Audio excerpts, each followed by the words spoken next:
Hello friends, welcome to my channel high level tourism. ನನ್ನ ಹೆಸರು ನಟರಾಜ್ ಅಂತ.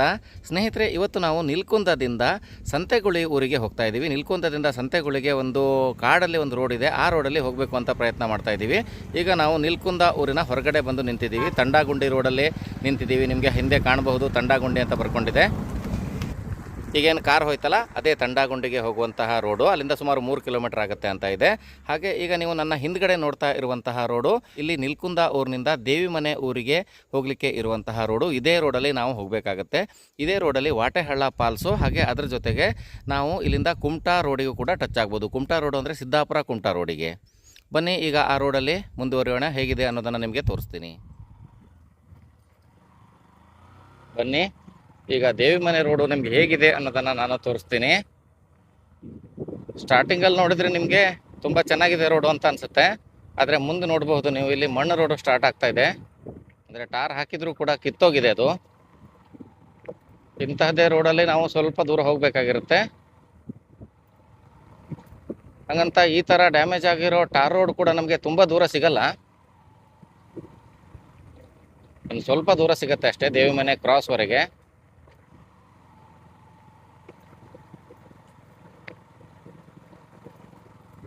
ನೋಡಿ, ಈ ರೀತಿಯಾದ ರೋಡು.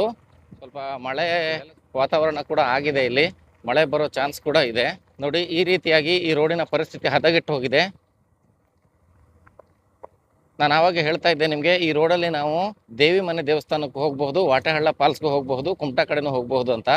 ಆದರೆ ನೀವು ದೇವಿಮನೆ ಅಂದ ಕೂಡಲೇ ಇನ್ನೊಂದು ದೇವಿಮನೆ ಅಂತ ಕನ್ಫ್ಯೂಸ್ ಮಾಡ್ಕೋಬೇಡಿ. ಇನ್ನೊಂದು ದೇವಿಮನೆ, ಮೇನ್ ದೇವಿಮನೆ ಯಾವುದು ಅಂತಂದರೆ ಸಿರ್ಸಿಯಿಂದ ಕುಮಟಾ ರೋಡಲ್ಲಿ ಇರುವಂಥದ್ದು. ಅಂದರೆ ಸಿರ್ಸಿ ಕುಮಟಾ ರೋಡಲ್ಲಿ ಹೋಗಬೇಕಾದ್ರೆ ನಮಗೇನು ಒಂದು ಘಟ್ಟ ಪ್ರಾರಂಭ ಆಗುತ್ತೆ, ಅದನ್ನು ದೇವಿಮನೆ ಘಟ್ಟ ಅಂತ ಕರಿತೀವಿ. ಆ ದೇವಿ ಮನೆಯೇ ಬೇರೆ, ಈ ದೇವಿ ಮನೆಯೇ ಬೇರೆ. ಇದು ನಿಲ್ಕುಂದ ದೇವಿ ಮನೆ ಅಂತ. ಈ ದೇವಿ ಮನೆಯ ಹಿಂದೆ ಕೂಡ ಒಂದು ವ್ಯೂ ಪಾಯಿಂಟ್ ಇದೆ, ಸುಂದರವಾದಂತಹ ವ್ಯೂ ಪಾಯಿಂಟು. ನೀವೇನು ಭೀಮನ ಗುಡ್ಡದಲ್ಲಿ ನಿಂತ್ಕೊಂಡು ನೋಡ್ತೀರಲ್ವ, ಅದೇ ರೀತಿಯ ಒಂದು ವ್ಯೂ ಪಾಯಿಂಟ್ ನಿಮಗೆ ಈ ದೇವಿ ಮನೆ ದೇವಸ್ಥಾನದ ಹಿಂದ್ಗಡೆ ಇರುವಂತಹ ಗುಡ್ಡದಲ್ಲಿ ಕೂಡ ಸಿಗುತ್ತೆ. ಅದರ ವಿಡಿಯೋ ಕೂಡ ನಿಮಗೆ ನನ್ನ ಚಾನಲಲ್ಲೇ ಸಿಗುತ್ತೆ, ನೀವು ನೋಡಬಹುದು. ಸದ್ಯಕ್ಕೆ ನಾವೀಗ ಆ ದೇವಿಮನೆ ದೇವಸ್ಥಾನಕ್ಕೆ ಅಥವಾ ಆ ವ್ಯೂ ಪಾಯಿಂಟ್ಗೆ ಹೋಗ್ತಾ ಇಲ್ಲ. ಈಗ ಇಲ್ಲಿ ಮುಂದೆ ಹೋಗ್ತಾ ಇದ್ದಂಗೆ ನಮಗೊಂದು ಬ್ರಿಡ್ಜ್ ಸಿಗುತ್ತೆ. ಸ್ನೇಹಿತರೆ, ನಿಲ್ಕುಂದ ಊರಿನಿಂದ ಸುಮಾರು 1.5-2 ಕಿಲೋಮೀಟರ್ ಬಂದ ಕೂಡಲೇ ನಮಗೆ ಈ ಬ್ರಿಡ್ಜ್ ಸಿಗುತ್ತೆ. ಈ ಬ್ರಿಡ್ಜ್ನಿಂದ ನಾವು ಎಡಕ್ಕೆ ಹೋದರೆ ದೇವಿಮನೆ ದೇವಸ್ಥಾನ ಮತ್ತು ವ್ಯೂ ಪಾಯಿಂಟ್ಗಳನ್ನು ನೋಡ್ಲಿಕ್ಕೆ ಹೋಗ್ಬೋದು. ಹಾಗೆ ಇಲ್ಲಿಂದ ರೈಟಿಗೆ ಹೋದರೆ ನಾವು ವಾಟೆಹಳ್ಳ ಫಾಲ್ಸ್ ಮತ್ತು ಸಂತೆಗುಳಿ ಊರಿಗೆ ಹೋಗಬಹುದು. ಸಂತೆಗುಳಿ ಊರು ಇಲ್ಲಿಂದ ಸುಮಾರು ಒಂದು 20 ಕಿಲೋಮೀಟರ್ ಆಗಬಹುದೇನೋ ಅಂದ್ಕೊಂಡಿದ್ದೀನಿ, ನೋಡಬೇಕು ಈಗ. ಮತ್ತು ಈ ರೋಡು ತುಂಬ ದಟ್ಟವಾದ ಕಾಡಿನಲ್ಲಿರೋದ್ರಿಂದ ಇಲ್ಲಿ ಕಲ್ಲು ಮುಳ್ಳುಗಳು, ಹೊಂಡ, ಮಟ್ಟಿಗಳು ತುಂಬ ಹೆಚ್ಚಾಗಿದ್ದಾವೆ. ಅದಕ್ಕಾಗಿ ಇಲ್ಲಿ ಬೈಕಿನ ಸೌಂಡು ವಿಚಿತ್ರವಾಗಿ ಕೇಳಬಹುದು ಅಂತ ಹೇಳಿ ನಾನಿಲ್ಲಿ ನಾಯ್ಸ್ ಕ್ಯಾನ್ಸಲೇಷನನ್ನು ಆ್ಯಕ್ಟಿವ್ ಮಾಡ್ಕೊಂಡಿದ್ದೀನಿ. ಅದಕ್ಕಾಗಿ ನಿಮ್ಗೆ ಇಲ್ಲಿ ಬೈಕಿನ ಸೌಂಡ್ ಆಗಲಿ ಅಥವಾ ಸುತ್ತಮುತ್ತಲಿನ ಪರಿಸರದ ಸೌಂಡ್ ಆಗಲಿ ಅಥವಾ ಪ್ರಾಣಿ ಪಕ್ಷಿಗಳ ಸೌಂಡ್ ಆಗಲಿ ಇಲ್ಲಿ ಕೇಳಿಸೋದಿಲ್ಲ. ಮತ್ತು ಈ ವಿಡಿಯೋ ತುಂಬ ಲಾಂಗ್ ಇರೋದ್ರಿಂದ ಬೋರ್ ಕೂಡ ಆಗಬಹುದು. ನಿಮ್ಗೇನಾದರೂ ಬೋರ್ ಆದರೆ ಇಲ್ಲಿಂದನೇ ಎಕ್ಸಿಟ್ ಆಗ್ಬೋದು ನೀವು. ಬನ್ನಿ ಈಗ ವಿಡಿಯೋದಲ್ಲಿ ಮುಂದುವರಿಯೋಣ. ನೋಡಿ, ಇಲ್ಲಿ ಮೀಟ್ರಲ್ಲಿ ನೋಡಿದಾಗ 9391 ಕಿಲೋಮೀಟರ್ ಆಗಿದೆ. ಈಗ ನಮ್ಮ ಗಾಡಿಯನ್ನು ಸ್ಟಾರ್ಟ್ ಮಾಡೋಣ, ಹಾಗೆ ಈ ರೋಡಲ್ಲಿ ಟ್ರಾವೆಲ್ ಮಾಡೋಣ.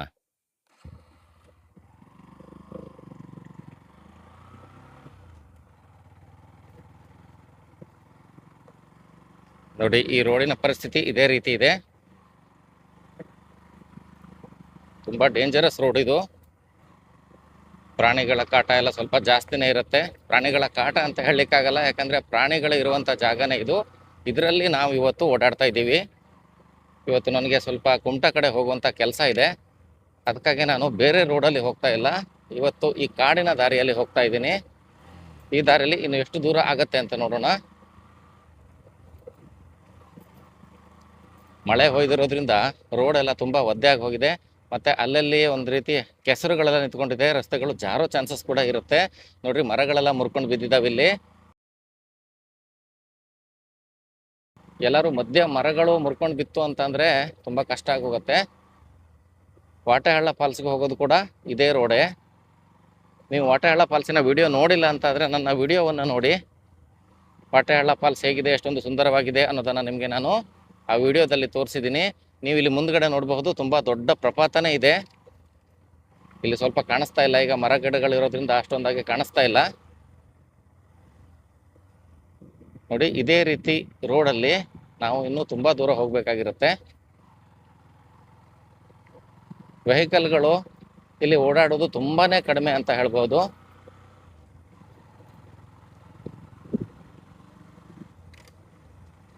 ಈ ರೋಡಿನ ಜರ್ನಿ ಹೇಗಿರುತ್ತೆ ಅನ್ನೋದನ್ನು ನೀವು ಈ ವಿಡಿಯೋದಲ್ಲಿ ನೋಡಬಹುದು. ಈಗ ಏನಾದರೂ ಮಳೆ ಬಂದರೆ ಮಾತ್ರ ನಮ್ಮ ಪರಿಸ್ಥಿತಿ ತುಂಬ ಕೆಟ್ಟು ಹೋಗುತ್ತೆ. ಯಾಕಂದರೆ ಮಳೆಗಾಲದಲ್ಲಿ ಈ ರೋಡು ತುಂಬ ಜಾರುತ್ತೆ. ಅದೇ ಇಂಥ ರೋಡಲ್ಲಿ 4 ವೀಲರ್ಸ್ ಅಂದರೆ ಯಾವುದಾದ್ರು ಜೀಪ್ಗಳನ್ನು ತೊಗೊಂಡು ಬಂದರೆ ಆವಾಗ ಅಡ್ಡಿಲ್ಲ. ಅದು ಬಿಟ್ಟರೆ ಬೈಕ್ಗಳನ್ನು ತಗೊಂಡು ಹೋಗೋದು ತುಂಬ ಡೇಂಜರಸ್ ಆಗುತ್ತೆ ಮಳೆಗಾಲದ ಟೈಮಲ್ಲಿ.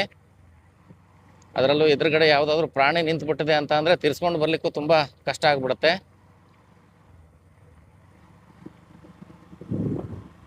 ನೋಡಿ, ಇಷ್ಟೊಂದು ದಟ್ಟವಾದ ಕಾಡಲ್ಲಿ ಈಗ ಹೋಗ್ತಾ ಇದ್ದೀವಿ. ಇಲ್ಲಿ ನೋಡಿ, ನಿಮಗೆ ಸ್ವಲ್ಪ ಸೈಡಲ್ಲಿ ನೋಡಿದ್ರೆ ತುಂಬ ದೂರದಲ್ಲಿ ದೊಡ್ಡ ಪ್ರಪಾತ ಇರೋದು ಕಾಣಿಸುತ್ತೆ. ಇಲ್ಲ ಪಕ್ಕದಲ್ಲೇ ಇದೆ, ದೂರದಲ್ಲೇ ಅಂತಲ್ಲ, ದೂರದಲ್ಲೆಲ್ಲ ನಿಮಗೆ ಓಪನ್ ಏರಿಯಾ ಕಾಣಿಸುತ್ತೆ. ನೋಡಿ, ಇದೇ ಜಾಗದಲ್ಲಿ ನಾವು ಇಳಿದು ವಾಟಹಳ್ಳ ಫಾಲ್ಸಿಗೆ ಹೋಗುವಂಥದ್ದು. ಕೆಳಗಡೆ ದೊಡ್ಡ ಪ್ರಪಾತನೇ ಇದೆ.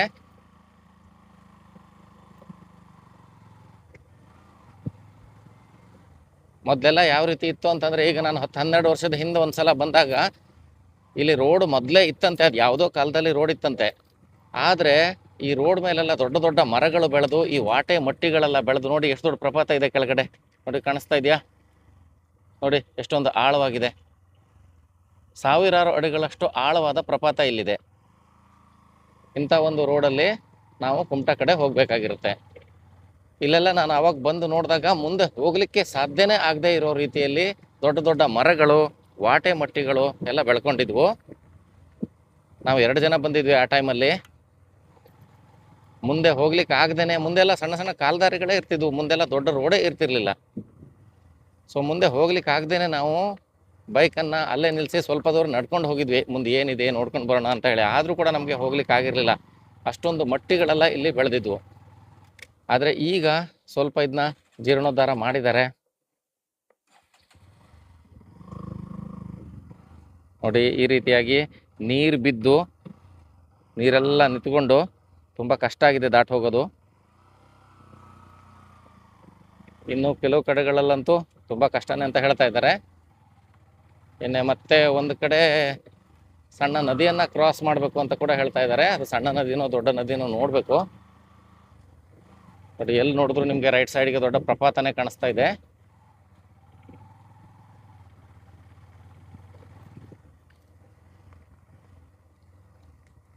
ಜಾಸ್ತಿ ಸೈಡ್ ತಗೊಳ್ಲಿಕ್ಕೂ ಆಗಲ್ಲ ಇಲ್ಲಿ. ಒಂದು ವೇಳೆ ಜಾರ್ ಹೋದ್ರೆ ತುಂಬ ಕಷ್ಟ ಆಗ್ಬಿಡುತ್ತೆ.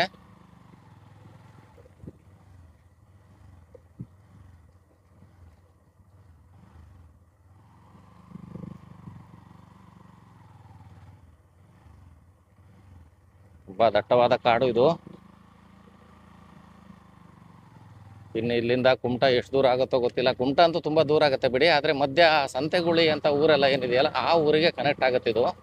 ಅದಕ್ಕಿಂತ ಹತ್ತಿರದಲ್ಲೇ ಯಾವುದೋ ಊರಿಗೆ ಕನೆಕ್ಟ್ ಆಗುತ್ತೆ ಅಂತ ಅನಿಸುತ್ತೆ.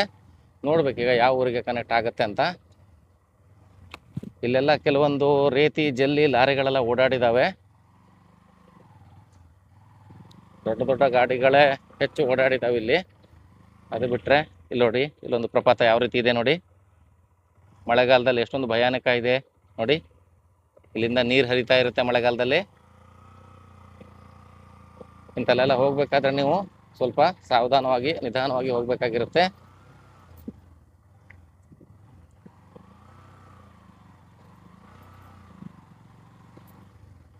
ಸಾವಿರಾರು ಅಡಿ ಆಳದ ಪ್ರಪಾತ ಇದೆ ಇದು.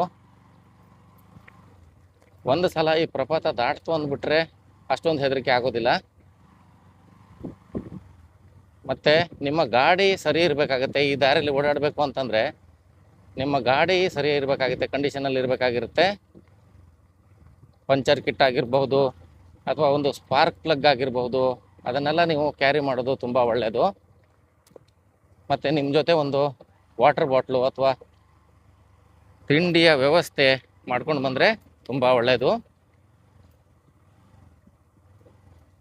ಮತ್ತು ಈ ರೋಡನ್ನು ನಾವು ಯಾರಿಗೂ ರೆಕಮೆಂಡ್ ಮಾಡಲ್ಲ, ಈ ರೋಡಲ್ಲಿ ಹೋಗಿ ಅಂತ ಹೇಳಲ್ಲ. ಯಾಕೆ ಅಂತಂದರೆ ನಮಗೆ ಅನಿವಾರ್ಯ ಇತ್ತು, ನಾವು ಇಲ್ಲಿ ಬಂದಿದ್ವಿ, ಇಲ್ಲಿಂದ ಹೋಗ್ತಾ ಇದ್ದೀವಿ ಅಂತಂದರೆ ನಮಗೆ ಹೆಗ್ಗರಣಿನಲ್ಲಿ ರಿಲೇಟಿವ್ಸ್ ಇದ್ದರು. ಸೊ ಅಲ್ಲಿ ಬಂದು ನಾನು ಅಲ್ಲಿಂದ ಕುಮಟಾಕ್ಕೆ ಹೋಗಬೇಕಾದ್ರೆ ಈ ರೋಡನ್ನು ತಗೊಂಡಿದ್ದೀನಿ. ಅದು ಬಿಟ್ಟರೆ ಇದೇ ರೋಡಲ್ಲಿ ಓಡಾಡಬೇಕು ಅಂತ ನಾನು ಯಾರನ್ನೂ ರೆಕಮೆಂಡ್ ಮಾಡಲ್ಲ.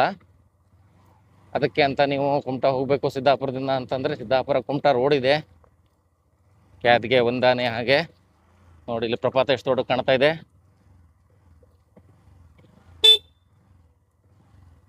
ಹಾಗೆ ಅದು ಬಿಟ್ಟರೆ ನೀವು ಸಿರ್ಸಿ ಕುಮಟಾ ರೋಡಲ್ಲಿ ಕೂಡ ಟ್ರಾವೆಲ್ ಮಾಡಬಹುದು ದೇವಿಮನೆ ಘಟ್ಟದ ಮುಖಾಂತರ.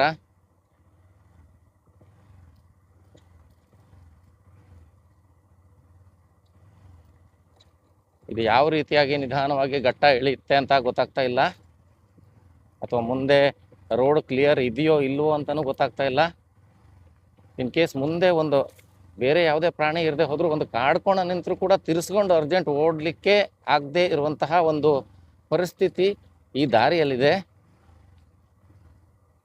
ನೋಡಿ, ಮಳೆಗಾಲದಲ್ಲಿ ಅಂದರೆ ಮಳೆಗಾಲ ಅಂತ ಹೇಳಲಿಕ್ಕಾಗಲ್ಲ, ಇದು ಮಳೆ ಬೇಸಿಗೆಯಲ್ಲಿ ಕೂಡ ಈಗ ಮಳೆ ಬರ್ತಾ ಇರೋದ್ರಿಂದ ನೀರೆಲ್ಲ ಕೊಚ್ಕೊಂಡು ಹೋಗ್ತಾ ಹೋಗ್ತಾ ಇಲ್ಲೆಲ್ಲ ಹೊಂಡಗಳಾಗ್ಬಿಟ್ಟಿದ್ದಾವೆ, ಕೊರಕಲು ಬಿದ್ದಿದ್ದಾವೆ. ಅದರಲ್ಲೂ ಕೂಡ ಈಗ ದೊಡ್ಡ ದೊಡ್ಡ ಲಾರಿಗಳೆಲ್ಲ ಓಡಾಡಿದಾಗ ಒಂದು ಸ್ವಲ್ಪ ಕ್ಲಿಯರ್ ಆಗ್ತದೆ ಅಂತ ಅನಿಸುತ್ತೆ ರೋಡು. ಇಲ್ಲ ಅಂತಂದರೆ ಇಲ್ಲಿರುವಂತಹ ಮಟ್ಟಿಗಳೆಲ್ಲ ನಮಗೆ ಮುಖಕ್ಕೆ ಬಡಿತಿದ್ವು. ಆದರೂ ತಕ್ಕ ಮಟ್ಟಿಗೆ ಇಲ್ಲಿ ರೋಡನ್ನು ಜೀರ್ಣೋದ್ಧಾರ ಮಾಡಿದ್ದಾರೆ ಈಗ ಇತ್ಲಾಗಿನ ವರ್ಷಗಳಲ್ಲಿ. ನೋಡಿ ಯಾವ ರೀತಿ ಇದೆ. ನಿಧಾನವಾಗಿ ಇಲ್ಲಿ ನಾವು ಈ ರೋಡನ್ನು ಎಳಿತಾ ಇದ್ದೀವಿ. ನಿಮಗೆ ಕ್ಯಾಮ್ರಾದಲ್ಲಿ ಏನು ಅನಿಸುತ್ತೆ ಅಂತಂದರೆ ಏನು ತೊಂದರೆ ಇಲ್ವಲ್ಲ, ಆರಾಮಾಗಿದೆ ರೋಡು ಅಂತ ಅನಿಸುತ್ತೆ.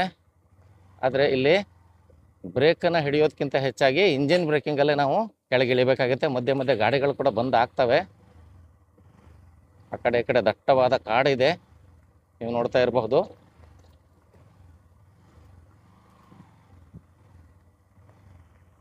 ಪ್ರಪಾತಗಳು ಅವಾಗ ಅವಾಗ ನಿಮಗೆ ಕಾಣಿಸ್ತಾನೆ ಇರ್ತವೆ ಓಪನ್ ಏರಿಯಾಗಳಲ್ಲಿ. ಮಧ್ಯೆ ಮಧ್ಯೆ ಹಾರ್ನ್ ಮಾಡ್ತಾ ಹೋಗ್ಬೇಕಾಗಿರುತ್ತೆ. ಇವತ್ತೇನು ನಾವು ಕೇಳ್ಕೊಳ್ಳೋದು ಅಂತಂದರೆ ಮಳೆ ಒಂದು ಬರದೆ ಹೋದ್ರೆ ಸಾಕಪ್ಪ ಅಂತ ಕೇಳ್ಕೊಳ್ತಾ ಇದ್ದೀವಿ. ಯಾಕೆ ಅಂತಂದರೆ ಮಳೆ ಬಂದುಬಿಟ್ರೆ ಕೆಲಸ ಕೆಟ್ಟಂಗೆ. ಈಗ ರೇನ್ಕೋಟ್ ಇದೆ, ಎಲ್ಲದೂ ಇದೆ, ಅದೆಲ್ಲ ಸರಿ. ಆದರೆ ಈ ನೀರು ಒಂದೇ ಸಲ ಹರಿಲಿಕ್ಕೆ ಸ್ಟಾರ್ಟ್ ಆಯಿತು ಅಂತ ಹೇಳ್ಬಿಟ್ರೆ ರಸ್ತೆ ಮೇಲೆಲ್ಲ ಫುಲ್ಲು ಮಣ್ಣು ಕಲ್ಲುಗಳೆಲ್ಲ ಕೊಚ್ಕೊಂಡು ಬಂದ್ಬಿಡ್ತವೆ ಒಂದೇ ಸಲ. ಸೊ ಆವಾಗ ಸ್ವಲ್ಪ ಕಷ್ಟ ಆಗ್ಬಿಡುತ್ತೆ ನಮಗೆ. ಅರಲ್ಲೇನಾದರೂ ಜಾಸ್ತಿ ಆಗ್ಬಿಡ್ತು ಅಂತ ಆದರೆ ಟ್ರಾವೆಲ್ ಮಾಡೋದು ಕಷ್ಟ ಇಂಥ ರೋಡಲ್ಲಿ. ಎದುರುಗಡೆ ಮತ್ತೆ ಡೌನ್ ಬಂತು ಅಂತ ಅನಿಸ್ತಾ ಇದೆ, ನೋಡೋಣ.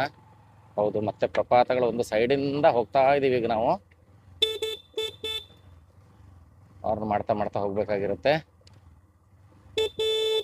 ಹಾರ್ನ್ ಮಾಡೋದು ಯಾಕಪ್ಪ ಅಂತಂದರೆ ಎದುರುಗಡೆಯಿಂದ ಗಾಡಿ ಬಂದ್ಬಿಡ್ತವೆ ಅಂತ ಏನಲ್ಲ.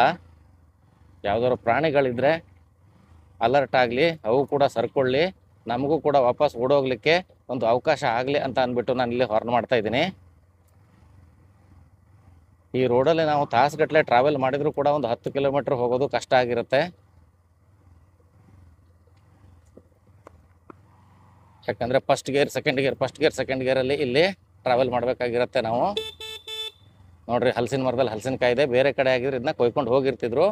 ಇಲ್ಲಿ ಕರಡಿಗಳು ಮಾತ್ರ ಇವನ್ನ ತಿನ್ಲಿಕ್ಕೆ ಬರ್ತವೆ, ಜನರು ಯಾರು ತಿನ್ನಲ್ಲ.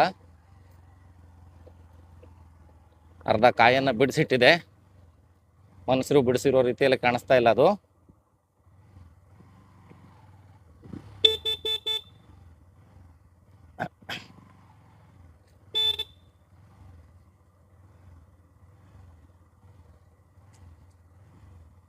ನಿಮಗೆ ಈ ವಿಡಿಯೋ ಬೋರಿಂಗ್ ಅಂತ ಅನ್ಸ್ಬೋದು, ಯಾಕಂತಂದರೆ ಮುಂದೆ ಹೋಗ್ತಾನೆ ಇಲ್ಲಲ್ಲ ವಿಡಿಯೋ, ಇದು ತುಂಬ ಸ್ಲೋ ಹೋಗ್ತಾ ಇದ್ದಾರೆ ಅಂತ. ಸೊ ಇಂಥ ಕಾಡಿನ ದಾರಿಗಳಲ್ಲಿ ಹೀಗೆ ಹೋಗಬೇಕಾಗಿರುತ್ತೆ. ಅರ್ಜೆಂಟಾಗಿ ಸಡನ್ನಾಗಿ ನುಗ್ಲಿಕ್ಕೆ ಆಗಲ್ಲ ನಾವು. ಯಾಕೆಂದರೆ ಒಂದು ಸಲ ಯಾವುದೇ ದಾರಿಯನ್ನಾಗಲಿ ಯಾವುದೇ ಪ್ಲೇಸನ್ನಾಗಲಿ ಒಂದು ಸಲ ಜನರು ಎಕ್ಸ್ಪ್ಲೋರ್ ಮಾಡಿ ಇಟ್ಟಿದ್ದಾರೆ ಅಂತಂದರೆ ಆನಂತರ ಹೋಗೋದು ಈಸಿ ಆಗುತ್ತೆ. ಆದರೆ ಫಸ್ಟಿಗೆ ಎಕ್ಸ್ಪ್ಲೋರ್ ಮಾಡೋರಿಗೆ ತುಂಬ ಕಷ್ಟ ಆಗುತ್ತೆ. ಒಬ್ರಿಗೆ ಇಬ್ಬರಿಗೆ ಅಂತ ಅಲ್ಲ, ಫಸ್ಟ್ ಒಂದು ತಿಂಗಳಗಟ್ಟಲೆ ಹಾಗೆ ಆಗುತ್ತೆ. ಎಕ್ಸ್ಪ್ಲೋರ್ ಮಾಡೋರಿಗೆ ಫಸ್ಟ್ ಹೋಗೋರಿಗೆ ಸ್ವಲ್ಪ ಕಷ್ಟ ಇರುತ್ತೆ. ಅದ್ರ ಬಗ್ಗೆ ದಾರಿನೂ ಗೊತ್ತಿರಲ್ಲ, ಅದ್ರ ಬಗ್ಗೆ ಮಾಹಿತಿನೂ ಗೊತ್ತಿರಲ್ಲ. ಆದರೆ ಒಂದು ಸಲ ಜನ ಹೋಗಲಿಕ್ಕೆ ಸ್ಟಾರ್ಟ್ ಆಯಿತು ಅಂದ್ಕೊಳ್ಳಿ, ಅದ್ರ ಬಗ್ಗೆ ಮಾಹಿತಿಗಳೆಲ್ಲ ಹರಡಲಿಕ್ಕೆ ಸ್ಟಾರ್ಟ್ ಆಗ್ತವೆ. ಇಂಟರ್ನೆಟ್ಟಲ್ಲಾಗಿರ್ಬೋದು, ಜನರ ಬಾಯಲ್ಲಾಗಿರಬಹುದು, ಮಾಹಿತಿಗಳ ವಿನಿಮಯ ಆಗ್ತಾನೆ ಹೋಗುತ್ತೆ. ನೋಡ್ರಿ, ದೊಡ್ಡ ದೊಡ್ಡ ಕಲ್ಲು ಬಂಡೆ ಇದೆ ಇಲ್ಲಿ. ನೋಡಿ, ಇಲ್ಲಿ ನೀರು ಹರಿತಾ ಇದೆ. ಮಳೆಗಾಲದಲ್ಲಿ ಎಷ್ಟೊಂದು ನೀರು ಹರಿಬೋದು ಇಲ್ಲಿ.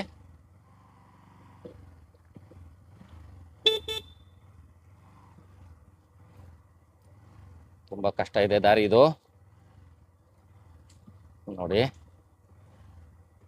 ಸ್ಕಿಡ್ ಆಗೋ ಚಾನ್ಸಸ್ ಇರುತ್ತೆ ಮಳೆ ಬಂದರೆ. ಈಗೇನು ತೊಂದರೆ ಇಲ್ಲ, ಈಗೇನು ಸ್ಕಿಡ್ ಆಗೋದಿಲ್ಲ. ಆದರೂ ಕಲ್ಲುಗಳೇನಾದರೂ ಹೊರಳಿ ಸ್ಕಿಡ್ ಆಗ್ಬೋದು, ಬಿಟ್ಟರೆ ಮಣ್ಣಿಂದ ಅಂತೂ ಸ್ಕಿಡ್ ಆಗೋದಿಲ್ಲ ಈಗ.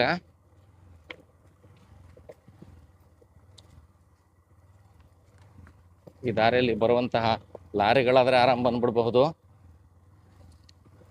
ಬೇರೆ ವೆಹಿಕಲ್ಗಳಿಗೆ ಸ್ವಲ್ಪ ಕಷ್ಟ. ಇನ್ನು ಕಾರ್ ತೊಗೊಂಡು ಬರ್ತೀರಿ ಅಂತಾದರೆ ದಯವಿಟ್ಟು ತರಬೇಡಿ. ಹಾಗಂತ ಕಾರ್ ತಂದಿದ್ದಾರೆ ಸುಮಾರಷ್ಟು ಜನ. ಈ ರೀತಿ ಘಟ್ಟವನ್ನು ಇಳಿತಾ ಇದ್ದೀವಿ. ಈ ಘಟ್ಟದ ಎಷ್ಟು ಭಾಗ ಇಳಿದಿವಿ ಅಂತ ಅದು ಮಾತ್ರ ಗೊತ್ತಾಗಲ್ಲ ಇಲ್ಲಿ, ಯಾಕಂದರೆ ಬಹಳಷ್ಟು ಜಾಸ್ತಿ ಏನು ಇಳಿದಿರೋ ರೀತಿಯಲ್ಲಿ ಕಾಣಿಸ್ತಾ ಇಲ್ಲ. ಇನ್ನು ಮುಂದೆ ಇನ್ನೂ ಘಟ್ಟ ಇರಬಹುದು ಅಂತ ಅನಿಸ್ತಾ ಇದೆ. ಕಲ್ಲುಗಳೆಲ್ಲ ಇದೆ ಇಲ್ಲಿ, ಜಾರತ್ತೆ ಸ್ವಲ್ಪ. ಮಳೆಗಾಲದಲ್ಲಿ ಮಾತ್ರ ಯಾವುದೇ ಕಾರಣಕ್ಕೂ ಈ ಜಾಗಕ್ಕೆ ಬರ್ಲಿಕ್ಕೆ ಹೋಗಬೇಡಿ. ಬೇಸಿಗೆಯಲ್ಲೇ ಇಷ್ಟೊಂದು ಕಷ್ಟ ಆಗ್ತಾ ಇದೆ. ನಿಮಗೆ ಮೋಸ್ಟ್ಲಿ ಈ ವಿಡಿಯೋ ತುಂಬ ಶೇಕ್ ಆಗ್ತಾ ಇರ್ಬೋದು, ಯಾಕಂತಂದರೆ ರೋಡ್ ಇರೋದೇ ಹಾಗಿದೆ, ನಾವೇನು ಮಾಡಲಿಕ್ಕೂ ಬರಲ್ಲ. ಗೋಪ್ರೋ ಹಾಕಿಲ್ಲ ನಾನೀಗ ಇದಕ್ಕೆ ಹೆಲ್ಮೆಟ್ಗೆ, ನಾನು ಮೊಬೈಲ್ ಹಾಕ್ಕೊಂಡಿದ್ದೀನಿ. ಸೊ ಗೋಪ್ರೋ ಕ್ಯಾಮ್ರಾ ಏನಾದರೂ ಹಾಕ್ಕೊಂಡಿದ್ರೆ ಇಷ್ಟೊಂದು ಶೇಕ್ ಆಗ್ತಾ ಇರಲಿಲ್ಲ. ನೋಡಿ ಇಲ್ಲಿ ಮತ್ತೊಂದು ಲ್ಯಾಂಡ್ ಸ್ಲೈಡಿಂಗ್ ಆಗಿರುವಂತಹದ್ದು ನೋಡಬಹುದು. ನೋಡಿ ಎಷ್ಟೊಂದು ಲ್ಯಾಂಡ್ ಸ್ಲೈಡಿಂಗ್ ಆಗೋಗಿದೆ. ಸೊ ಇಂಥಲ್ಲೆಲ್ಲ ಬರಬೇಕಾದ್ರೆ ಸ್ವಲ್ಪ ಹುಷಾರಾಗಿ ನೀವು ಬರಬೇಕು ಅಂತ ನಾನು ಹೇಳಲ್ಲ. ನೀವು ಏನಾದರೂ ಈ ದಾರಿಯಲ್ಲಿ ಹೋಗುವ ಅನಿವಾರ್ಯತೆ ಇತ್ತು ಅಂದರೆ ಮಾತ್ರ ಬನ್ನಿ, ಇಲ್ದೋದ್ರೆ ಬರ್ಲಿಕ್ಕೆ ಹೋಗಬೇಡಿ. ತುಂಬ ಕಷ್ಟ ಆಗುತ್ತೆ. ಮತ್ತು ಇನ್ನೊಂದೇನು ಅಂತಂದರೆ, ನೀವು ನಿಮ್ಮ ರೇರ್ ವ್ಯೂ ಮಿರರನ್ನು ಆವಾಗ ನೋಡ್ತಾ ಇರಬೇಕಾಗತ್ತೆ. ಇಲ್ಲಿ ಬರೀ ಮುಂದೊಂದೇ ನೋಡ್ಕೊಂಡು ಹೋದರೆ ಸಾಕಾಗೋದಿಲ್ಲ. ಯಾರು ಈ ದಾರಿಯಲ್ಲಿ ಓಡಾಡದೇ ಇರೋದ್ರಿಂದ ತುಂಬ ಕಷ್ಟ ಆಗುತ್ತೆ. ಮತ್ತು ನೆನಪಿರಲಿ, ಹಾಗೆ ಇನ್ನೊಂದು ಏನಪ್ಪ ಅಂತಂದರೆ ಇಲ್ಲಿ ನೆಟ್ವರ್ಕ್ ಬರೋದಿಲ್ಲ. ನನ್ನ ಹತ್ರ ಮೊಬೈಲ್ ಇದೆ, ನಾನು ಯಾರ ಹತ್ರ ಆದರೂ ಹೆಲ್ಪ್ ಕೇಳ್ತೀನಿ ಅಂತಂದರೆ ಸ್ವಲ್ಪ ಕಷ್ಟ ಆಗುತ್ತೆ. ಮತ್ತು ನಾನಿಲ್ಲಿ ಮಾತಾಡ್ತಾ ಇರ್ಬೇಕಾದ್ರೆ ನಿಮಗೆ ನನ್ನ ಧ್ವನಿ ಕೂಡ ನಡುಗ್ತಾ ಇರೋಂಗೆ ಅನಿಸುತ್ತೆ, ಯಾಕಂದರೆ ಅಷ್ಟೊಂದು ಜಂಪ್ ಆಗ್ತಾ ಇದೆ ಇಲ್ಲಿ. ಬಾಕಿ ವಿಡಿಯೋಗಳ ಹಾಗೆ ಈ ವಿಡಿಯೋದಲ್ಲಿ ಅಷ್ಟೊಂದು ಕ್ಲಿಯರಿಟಿ ಇರಲ್ಲ ಮಾತಿಂದು, ಅದನ್ನು ಸ್ವಲ್ಪ ನೀವು ಅಡ್ಜಸ್ಟ್ ಮಾಡ್ಕೊಳ್ಬೇಕು. ಇನ್ನೂ ಘಟ್ಟ ಇಳಿತಾನೆ ಇದ್ದೀವಿ, ಎಷ್ಟು ದೂರ ಇಳಿಬೇಕು ಗೊತ್ತಿಲ್ಲ.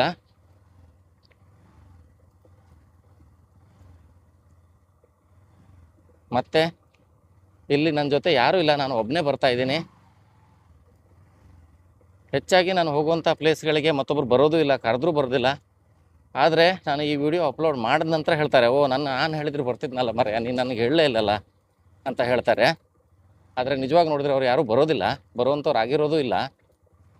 ವಿಡಿಯೋ ನೋಡಿದ ಮೇಲೆ ಹೇಳೋರು ಜಾಸ್ತಿ ನಾನು ಬರ್ತಿದ್ದೆ ಅಂತ ಹೇಳಿ. ನೋಡಿ ಇಲ್ಲಿ ಹಂದಿಗಳೆಲ್ಲ ಆಗ್ದಿದ್ದಾವೆ.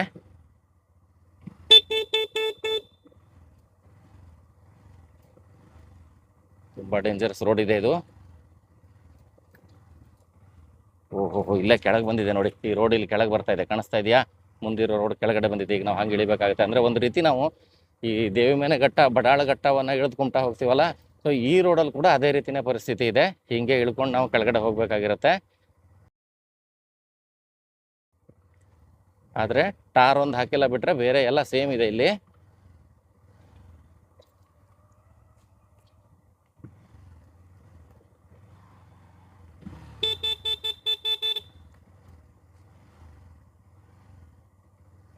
ಪದೇ ಹಾರ್ನ್ ಮಾಡಲೇಬೇಕಾಗತ್ತೆ.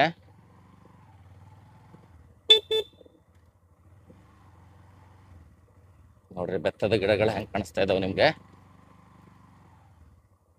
ಈ ಥರ ಡೌನ್ ಬಂದಾಗ ಸ್ವಲ್ಪ ಕಷ್ಟ, ಯಾಕಂದರೆ ಬ್ರೇಕ್ ಹಾಕಿದ್ರು ಗಾಡಿ ನಿಲ್ಲೋದಿಲ್ಲ.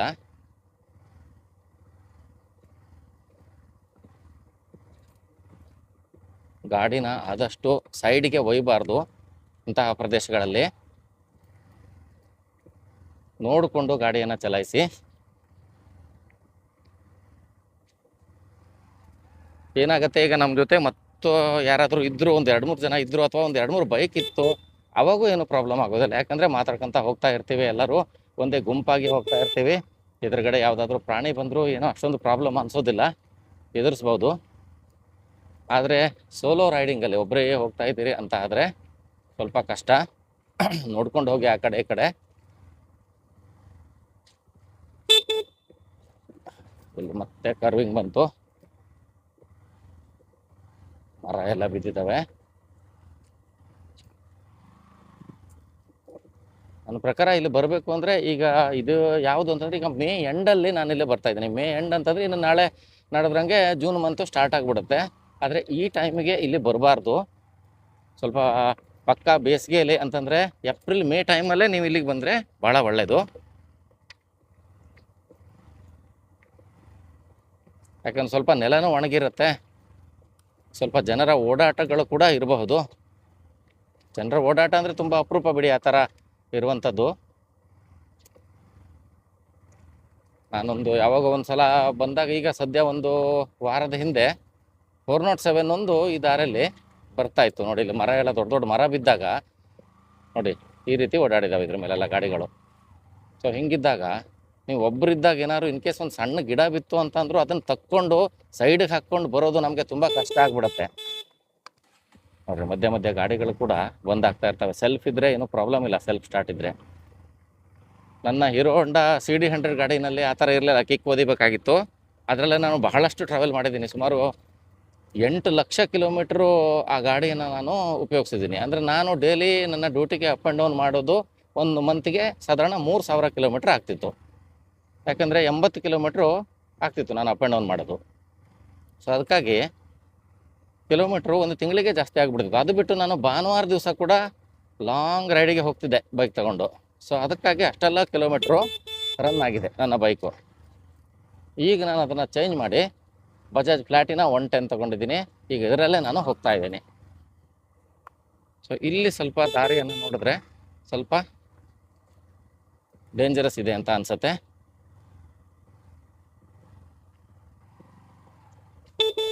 ಯಾಕಂದರೆ ಘಟ್ಟವನ್ನು ಎಷ್ಟರ ಮಟ್ಟಿಗೆ ಇಳಿದ್ವಿ ಅನ್ನೋದು ಸ್ವಲ್ಪ ಗೊತ್ತಾಗ್ತಾ ಇಲ್ಲ ಇಲ್ಲಿ. ಅಂತೂ ಕಂಟಿನ್ಯೂಸ್ ಆಗಿ ಮಾಡ್ತಾ ಹೋಗ್ತಾ ಇದ್ದೀವಿ ನೋಡಿ. ಮಳೆ ಬರೋ ಥರ ಆಗಿದೆ. ಮಳೆ ಬಂದುಬಿಟ್ರೆ ಈಗ ಕತೆ ಕೆತ್ತೋದಂಗೆ, ಏನು ಮಾಡಲಿಕ್ಕೂ ಬರಲ್ಲ, ತುಂಬ ಕಷ್ಟ ಆಗಿಬಿಡುತ್ತೆ. ಯಾಕಂದರೆ ಮಳೆ ಬಂದರೆ ರೋಡೆಲ್ಲ ಜಾರ್ಲಿಕ್ಕೆ ಹಿಡಿಯುತ್ತೆ. ಈಗ ಒಂದು ಸಲ ಮಳೆ ಮೋಡ ಆಗ್ಬಿಡ್ತು,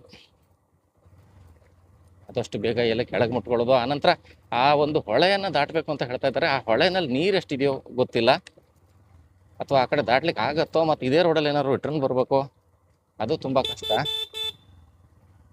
ಏನು ಮಾಡೋದು ಅಂತ ಗೊತ್ತಾಗ್ತಿಲ್ಲ. ನೋಡಿ ದೊಡ್ಡ ದೊಡ್ಡ ಕಲ್ಲು ಬಂಡೆಗಳಿದ್ದಾವೆ ರೋಡ್ ಸೈಡೆ. ಇದು ಯಾವುದೋ ಒಂದು ಕಾಲದಲ್ಲಿ ಮಾಡಿರುವಂತಹ ಮೈಲ್ ಸ್ಟೋನ್ ಕಣ್ಣಲ್ಲಿ ಕಾಣಿಸ್ತಾ ಇದೆ. ಯಾವ ಬ್ರಿಟಿಷರ್ ಕಾಲದ್ದು ಏನೋ ಗೊತ್ತಾಗ್ತಾ ಇಲ್ಲ ನೋಡಿ. ಇನ್ನೂ ಎಷ್ಟೋ ಘಟ್ಟವನ್ನು ಇಳಿಬೇಕಾಗಿದೆ ನಾವು. ರೋಡು ಸ್ವಲ್ಪ ಕತ್ಲೆನೇ ಆಗೋಯ್ತು,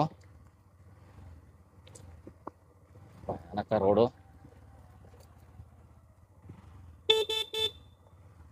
ಇಲ್ಲಿವರೆಗೂ ಯಾವ ಒಂದು ಗಾಡಿನೂ ಬರಲಿಲ್ಲ. ಈಗ ಎಲ್ಲಿ ಎಡವಟ್ಟಾಗತ್ತೆ ಅಂತಂದರೆ ಮುಂದೆ ಯಾವ್ದಾದ್ರು ಒಂದು ಮರ ಬಿದ್ದಿದ್ರೆ ಮಾತ್ರ ಕತೆ ಮುಗಿದೋಯ್ತು. ಮತ್ತೀಗ ಮೇಲೆ ಅಷ್ಟೇ ದೂರ ಹೋಗಿ ಹತ್ತಬೇಕಾಗತ್ತೆ. ಅದರಲ್ಲೂ ಮಳೆ ಬಂದರೆ ಏನೂ ಮಾಡುವಂಗಿಲ್ಲ. ನಾ ಇಲ್ಲಿ ಅನ್ಕಟ್ ವಿಡಿಯೋವನ್ನು ಮಾಡ್ತಾ ಇದ್ದೀನಿ, ಕಂಟಿನ್ಯೂ ರೆಕಾರ್ಡಿಂಗ್ ಆನ್ ಇದೆ ಇಲ್ಲಿ.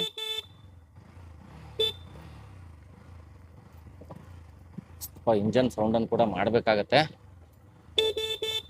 ಹಾರ್ನ್ ಅಂತೂ ಮಾಡಲೇಬೇಕು. ಅದೇನೋ ಹೇಳ್ತಾರಲ್ಲ, ಕಾಡಲ್ಲಿ ನಡ್ಕೊಂಡು ಹೋಗ್ಬೇಕಾದ್ರೆ ಅಥವಾ ಕಾಡಲ್ಲಿ ಟ್ರಾವೆಲ್ ಮಾಡ್ಬೇಕಾದ್ರೆ ನಾವು ಸೌಂಡ್ ಮಾಡ್ತಾ ಹೋದರೆ ಪ್ರಾಣಿಗಳು ಸ್ವಲ್ಪ ಅಲರ್ಟ್ ಆಗಿ ಆ ಕಡೆ ಈ ಕಡೆ ಸರ್ಕೊಳ್ತವೆ ಅಂತ.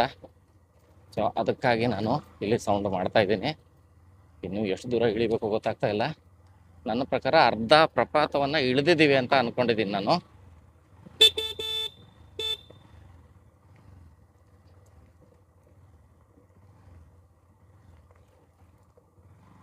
ಅಲ್ಲಿ ಮಾತಾಡಲಿಕ್ಕೆಲ್ಲ ಏನೂ ಇರೋದಿಲ್ಲ ಬಿಡಿ. ಯಾವುದಾದ್ರು ಇನ್ಫಾರ್ಮೇಷನ್ ಇಲ್ಲಿ ಬಗ್ಗೆ ಗೊತ್ತಿದ್ದರೆ ಏನಾದರೂ ಮಾತಾಡ್ಕೊಳ್ತಾ ಹೋಗ್ಬೋದು.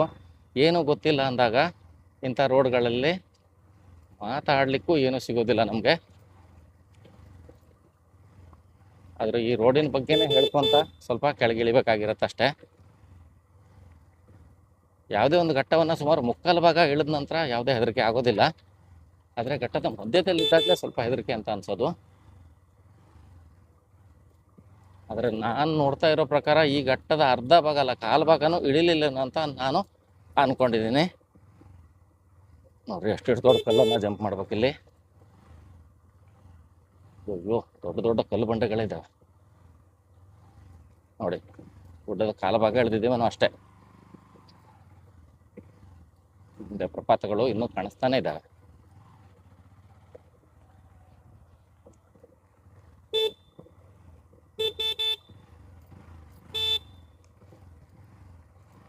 ದಾರಿ ತಪ್ಪಿಸ್ಲಿಕ್ಕೆ ಅಂತ ಹೇಳಿ ಇಲ್ಲಿ ಯಾವುದೋ 2-3 ದಾರಿಗಳಂತೂ ಇಲ್ಲ, ಅದೊಂದು ಪುಣ್ಯ.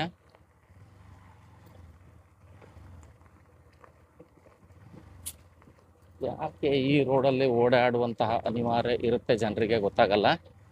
ಏನಾದರೂ ಮರಳು ಗಿರಳು ತರಿಸೋರು ಓಡಾಡ್ತಾರೋ ಏನೋ ಇರಬಹುದು. ಯಾಕಂದರೆ ಲಾರಿಗಳೆಲ್ಲ ಅದೇ ರೀತಿ ಲಾರಿಗಳೇ ಇದ್ದುವು. ಇದು ಸ್ವಲ್ಪ ಹತ್ತಿರ ಆದರೆ ಸ್ವಲ್ಪ ಕಾಸ್ಟ್ ಕಡಿಮೆ ಆಗುತ್ತೆ ಅಂತ ಹೇಳಿ. ಆದರೆ ರೋಡಲ್ಲಿ ಗಾಡಿ ಕೆಟ್ಟೋದ್ರೆ ಇನ್ನೂ ತೊಂದರೆನೇ ಆಗಿಬಿಡುತ್ತೆ. ಅದನ್ನು ಸ್ವಲ್ಪ ಜನರು ಅರ್ಥ ಮಾಡ್ಕೊಳ್ಬೇಕು. ನಾನು ಇದ್ರ ರೋಡಲ್ಲಿ ಹೋಗಬೇಕಾದ್ರೆ, ಇಂಥ ಪ್ರಪಾತಗಳಿರುವಂತಹ ರೋಡಲ್ಲಿ ಹೋಗಬೇಕಾದ್ರೆ CD100 ತೊಗೊಂಡು ಹೋಗಬೇಕಾದ್ರೆ ತುಂಬ ಕಷ್ಟ ಆಗ್ತೈತೆ. ಯಾಕಂದರೆ ಅದು ಟ್ಯೂಬ್ ಟೈರ್ ಆಗಿತ್ತು. ಟ್ಯೂಬ್ ಟೈರ್ ಆದರೆ ನಮ್ಮ ಮನಸ್ಸಿನಲ್ಲೂ ಒಂದು ಹೆದರಿಕೆ ಇರುತ್ತೆ, ಎಷ್ಟೊತ್ತಿಗೆ ಪಂಚರ್ ಆಗಿಬಿಡ್ಬೋದಪ್ಪ, ಎಷ್ಟೊತ್ತಿಗೆ ಗಾಡಿ ಕೈ ಕೊಡ್ಬೋದಪ್ಪ ಅನ್ನೋದೊಂದು ಹೆದರಿಕೆ ಇರುತ್ತೆ ಆ ರೀತಿ ಸಂದರ್ಭದಲ್ಲಿ ಟ್ಯೂಬ್ ಟೈರ್ ಗಾಡಿಗಳಲ್ಲಿ. ಆದರೆ ಈಗ ಟ್ಯೂಬ್ಲೆಸ್ ಆಗಿರೋದ್ರಿಂದ ಅದೊಂದು ಸ್ವಲ್ಪ ಒಂದು ಅರ್ಧ ಹೆದರಿಕೆ ಕಡಿಮೆ ಅಂತ ಹೇಳ್ಬೋದು. ಆದರೆ ಎಂತಂದ್ರೂ ಈಗ ಟ್ಯೂಬ್ಲೆಸ್ ಆದರೂ ಕೂಡ ಪಂಚರ್ ಆದರೆ ಮತ್ತೆ ಸ್ವಲ್ಪ ದೂರ ಬರತ್ ಬಿಟ್ರೆ ಮತ್ತೆ ಅದೇ ಹಡೆ ಆಗುತ್ತೆ. ಅದಕ್ಕಾಗಿ ಸ್ವಲ್ಪ ಎಚ್ಚರದಿಂದ ಹೋಗಬೇಕಾಗಿರುತ್ತೆ. ನೋಡಿ, ಈ ಪ್ರಪಾತ ಇನ್ನು ಎಲ್ಲಿಗೆ ಹೋಗಿ ಮುಟ್ಟುತ್ತೋ, ಇನ್ನು ಪ್ರಪಾತಗಳು ಕಾಣ್ತಾನೆ ಇದ್ದಾವೆ. ಯಾವುದಾದ್ರೂ ಒಂದು ಗಾಡಿ ಆದರೂ ಬಂದಿದ್ರೆ ಆ ಕಡೆಯಿಂದ, ನೋಡಿ ಈ ರೋಡ್ ಮತ್ತೆ ಕೆಳಗೆ ಬಂತೀಗ, ನಾವು ಹಿಂಗೆ ಕೆಳಗೆ ಹೋಗ್ಬೇಕಾಗಿರುತ್ತೆ. ಆ ಕಡೆಯಿಂದ ಯಾವುದಾದ್ರೂ ಒಂದು ಗಾಡಿ ಆದರೂ ಬಂದಿದ್ರೆ ಹೆಂಗಿದೆ ಮುಂದೆ ರೋಡು ಅಂತನಾದರೂ ಕೇಳಿಕೊಂಡು ಮುಂದುವರಿಬೋದಾಗಿತ್ತು. ಯಾವ ಗಾಡಿ ಕೂಡ ಕಾಣಿಸ್ತಾ ಇಲ್ಲ ನಮಗೀಗ. ಈ ಪ್ರಪಾತದಲ್ಲಿ ಹಿಂಗೆ ತಿರುಗ್ತಾ ಇದ್ದೀವಿ. ಈಗ ಸೈಡಿಗೆ ಹೋದರೆ ಪ್ರಪಾತ, ಸ್ವಲ್ಪ ಇದರಲ್ಲಿ ಲೆಫ್ಟ್ ಸೈಡ್ಗೆ ಇರೋಣ. ಬಾ ನೋಡಿ, ಇಲ್ಲೆಲ್ಲ ಸಂಪಿಗೆ ಹಣ್ಣು ಯಾವುದೋ ಹಣ್ಣೆಲ್ಲ ಬಿದ್ದಿದೆ. ಮುಂದೆ ಯಾವ ಊರು ಬರುತ್ತೆ ನೋಡ್ಬೇಕೀಗ. ಸ್ನೇಹಿತರೆ, ಇಲ್ಲಿ ನಾನು ವಿಡಿಯೋವನ್ನು 4K ಮಾಡ್ತಾ ಇಲ್ಲ. 4K ರೆಕಾರ್ಡಿಂಗ್ ಮಾಡೋದು ಏನಾಗುತ್ತೆ ಅಂತಂದರೆ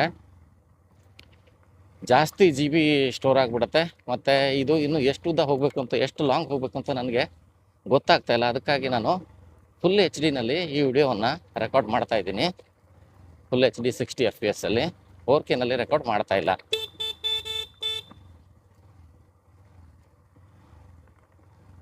ಹಾಗಂತ ನಾನು ಒಂದ್ಸಲ ಇಲ್ಲಿ ಬಂದುಬಿಟ್ಟಿದ್ರೆ, ಅಂದರೆ ನನಗೆ ಅವಕಾಶ ಸಿಕ್ಬಿಟ್ಟಿದ್ರೆ ನಾನು ಒಂದ್ಸಲ ಬಂದು ನೋಡ್ಕೊಂಡು ಹೋಗಿದ್ರೆ ಈ ಸಲ ಎಲ್ಲ ಸೆಟ್ ಮಾಡ್ಕೊಬಂದು 4K ಈ ವಿಡಿಯೋವನ್ನು ರೆಕಾರ್ಡ್ ಮಾಡೋ ಐಡಿಯಾ ಇತ್ತು ನಂದು.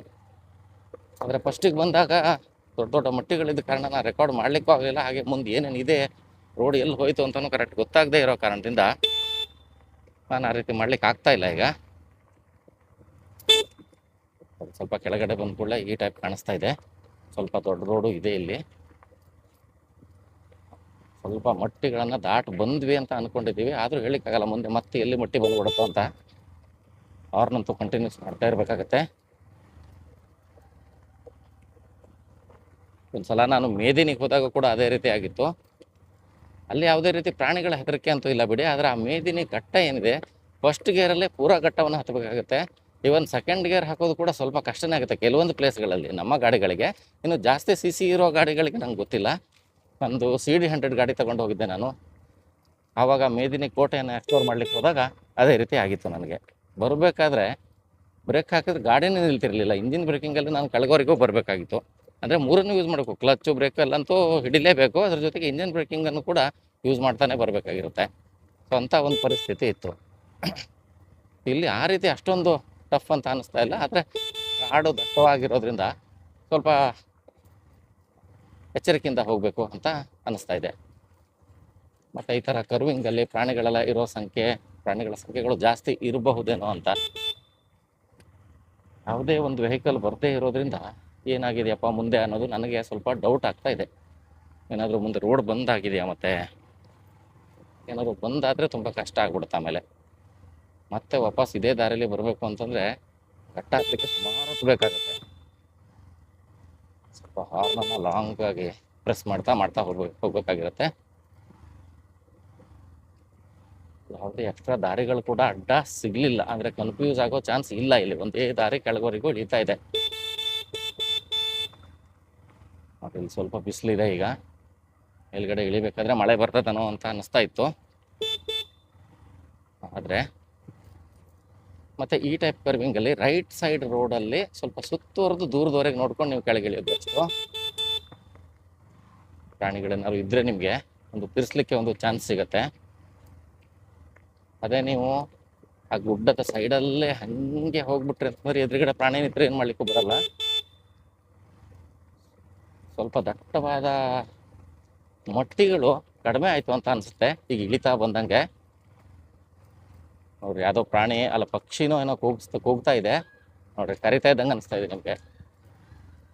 ಇದು ಬೇರೆ, ಈ ಪಕ್ಷಿ ಬೇರೆ ಕೂಗ್ತಾ ಇರೋದು. ಈಗ ಇದಕ್ಕಿಂತ ಮೊದಲೇ ಕೂಗಿದ್ದು ಸೀಟಿ ಹೊಡೆದು ನಿಮ್ಮನ್ನ ಕರಿತಾ ಇದ್ದಾರನೋ ಅಂತ ಅನಿಸ್ತಿತ್ತು. ಆ ಟೈಪಲ್ಲಿ ಕೂಗ್ತಾ ಇತ್ತು ನೋಡ್ರಿ. ಉಪ್ಪಳಿಗೆ ಕಾಯಿ ಬಿದ್ದಿದೆ. ಉಪ್ಪಗೆ ತುಪ್ಪವನ್ನ ಮಾಡ್ತಾರೆ. ಒಳ್ಳೆ ರೇಟ್ ಇದೆ. ಇಲ್ಲೆಲ್ಲ ಮರಗಳು ತುಂಬಾ ಹೇರಳವಾಗಿದ್ದಾವೆ. ಸುತ್ತಮುತ್ತಿನ ಜನರಿಗಂತೂ ಉಪ್ಪಗೆ ಅಂದ್ರೆ ಗೊತ್ತಿರುತ್ತೆ, ಆದ್ರೆ ಹೊರಗಡೆಯವರಿಗೆ ಅದೇನಂತ ಗೊತ್ತಿರೋದಿಲ್ಲ. ಇಲ್ಲೂ ಅಷ್ಟೇ ಸ್ವಲ್ಪ ರೈಟಲ್ಲಿ ತಗೊಂಡ್ತೀವಿ ನೋಡೋಣ. ದಾರಿ ಕ್ಲಿಯರ್ ಆಗಿದ್ರೆ ಮುಂದೆ ಹೋಗ್ಬಹುದು.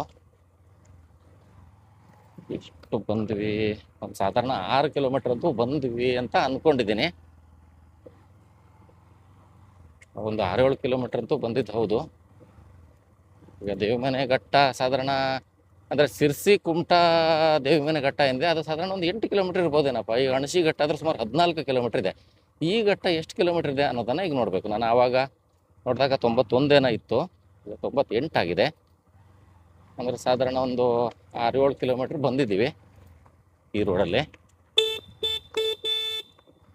ಇದೇ ರೋಡ್ಗಳು ಮತ್ತೆ ಹೋಗಿ ಮುಂದೆ ಟರ್ನ್ ಆಗಿ ಬರ್ತಾ ಇದ್ದಾವೆ ನೋಡ್ರಿ. ಇಲ್ಲಿ ಗಾಡಿಗಳೆಲ್ಲ ಜಾಸ್ತಿ ಓಡಾಡಿದ್ರೆ ಈ ರೀತಿ ಮಟ್ಟಿಗಳೆಲ್ಲ ಇರ್ತಾನೆ ಇರಲಿಲ್ಲ, ಎಲ್ಲ ಕ್ಲಿಯರ್ ಆಗಿಬಿಡ್ತಿತ್ತು. ಆ ಲೆಕ್ಕದಲ್ಲಿ ಮೇಲೆ ಕಂಪೇರ್ ಮಾಡಿದ್ರೆ ಕೆಳಗಡೆ ರೋಡೇ ಸ್ವಲ್ಪ ಅಗಲವಾಗಿದೆ ಅಂತ ಹೇಳ್ಬಹುದು. ಆದರೆ ಗಾಡಿ ಓಡಾಡಿದ್ದೇವೆ ಅಂದರೆ ಕೆಳಗೂ ಓಡಾಡಿರ್ತವೆ, ಮೇಲೂ ಓಡಾಡಿರ್ತವೆ. ಆದರೆ ಯಾಕೆ ಈ ರೀತಿ ಆಗಿದೆ ಅಂತ ಗೊತ್ತಾಗ್ತಿಲ್ಲ. ಇಲ್ಲ ಏನಾದರೂ ಅರ್ಧ ದೂರ ಟ್ರಾವೆಲ್ ಮಾಡಿ ಮಧ್ಯೆ ಯಾವುದೋ ಊರಿತ್ತು ಅಂದರೆ ಹಿಂಗಾಗಿರೋ ಚಾನ್ಸ್ ಇರುತ್ತೆ. ಆದರೆ ಮಧ್ಯೆ ಇಲ್ಲಿ ಯಾವುದೇ ಊರಿಲ್ಲ. ಮತ್ತೆ ಸಣ್ಣ ರೋಡ್ ಬಂತು. ಈ ಥರ ಸಣ್ಣ ರೋಡ್ಗಳು ಬಂದಾಗ ತುಂಬ ಕಷ್ಟ ಆಗ್ಬಿಡುತ್ತೆ. ರೋಡ್ಗಳು ಸ್ವಲ್ಪ ಓಪನ್ ಇದ್ರೆ ತುಂಬ ಒಳ್ಳೆಯದು. ನೋಡ್ರಿ ಅಲ್ಲಿ ಮುಂದ್ಗಡೆ ಎಷ್ಟು ಸಣ್ಣ ಇದೆ ನೋಡಿ ರೋಡು. ತುಂಬ ಕಷ್ಟ ಆಗ್ಬಿಡುತ್ತೆ ಈ ರೀತಿ ರೋಡ್ ಇದ್ರೆ. ಒಂದು ರೋಡ್ ಇದೆಯೋ ಇಲ್ಲೋ ಅಂತಲೂ ಗೊತ್ತಾಗಲ್ಲ, ಆ ರೀತಿ ಆಗ್ಬಿಡುತ್ತೆ ನೋಡಿ. ಎಷ್ಟೊಂದು ಸಣ್ಣ ರೋಡ್ ಇದೆ ಈ ಮಟ್ಟಿಯಲ್ಲಿ, ಮತ್ತೆ ಅದರಲ್ಲೂ ನೀರು ಗಾಡಿ ಬೇರೆ ಬಂದಾಗ್ತಾ ಇದೆ ಕ್ಲಚ್ ಹಿಡಿತಾ ಇದ್ದಂಗೆ ನೋಡಿ. ಇಲ್ಲಿ ಸ್ವಲ್ಪ ನೀರಿನ ವಾತಾವರಣ ಇದೆ, ನೀರಿದೆ. ಈ ನೀರನ್ನೆಲ್ಲ ಕುಡಿಲಿಕ್ಕೆ ಪ್ರಾಣಿಗಳು ಬರಬಹುದು, ಆದ್ರೆ ನಾವಿಲ್ಲಿ ನಿಲ್ಲೋ ಬೇಡ. ಕಾಡ್ಕೊಂಡ ಹೆಜ್ಜೆ ನೋಡಿದೆ ಈಗ ಜಸ್ಟು ನೋಡಿ. ಇಲ್ಲಿ ಮತ್ತೆ ರೋಡ್ ಸಣ್ಣ ಆಗುತ್ತೆ.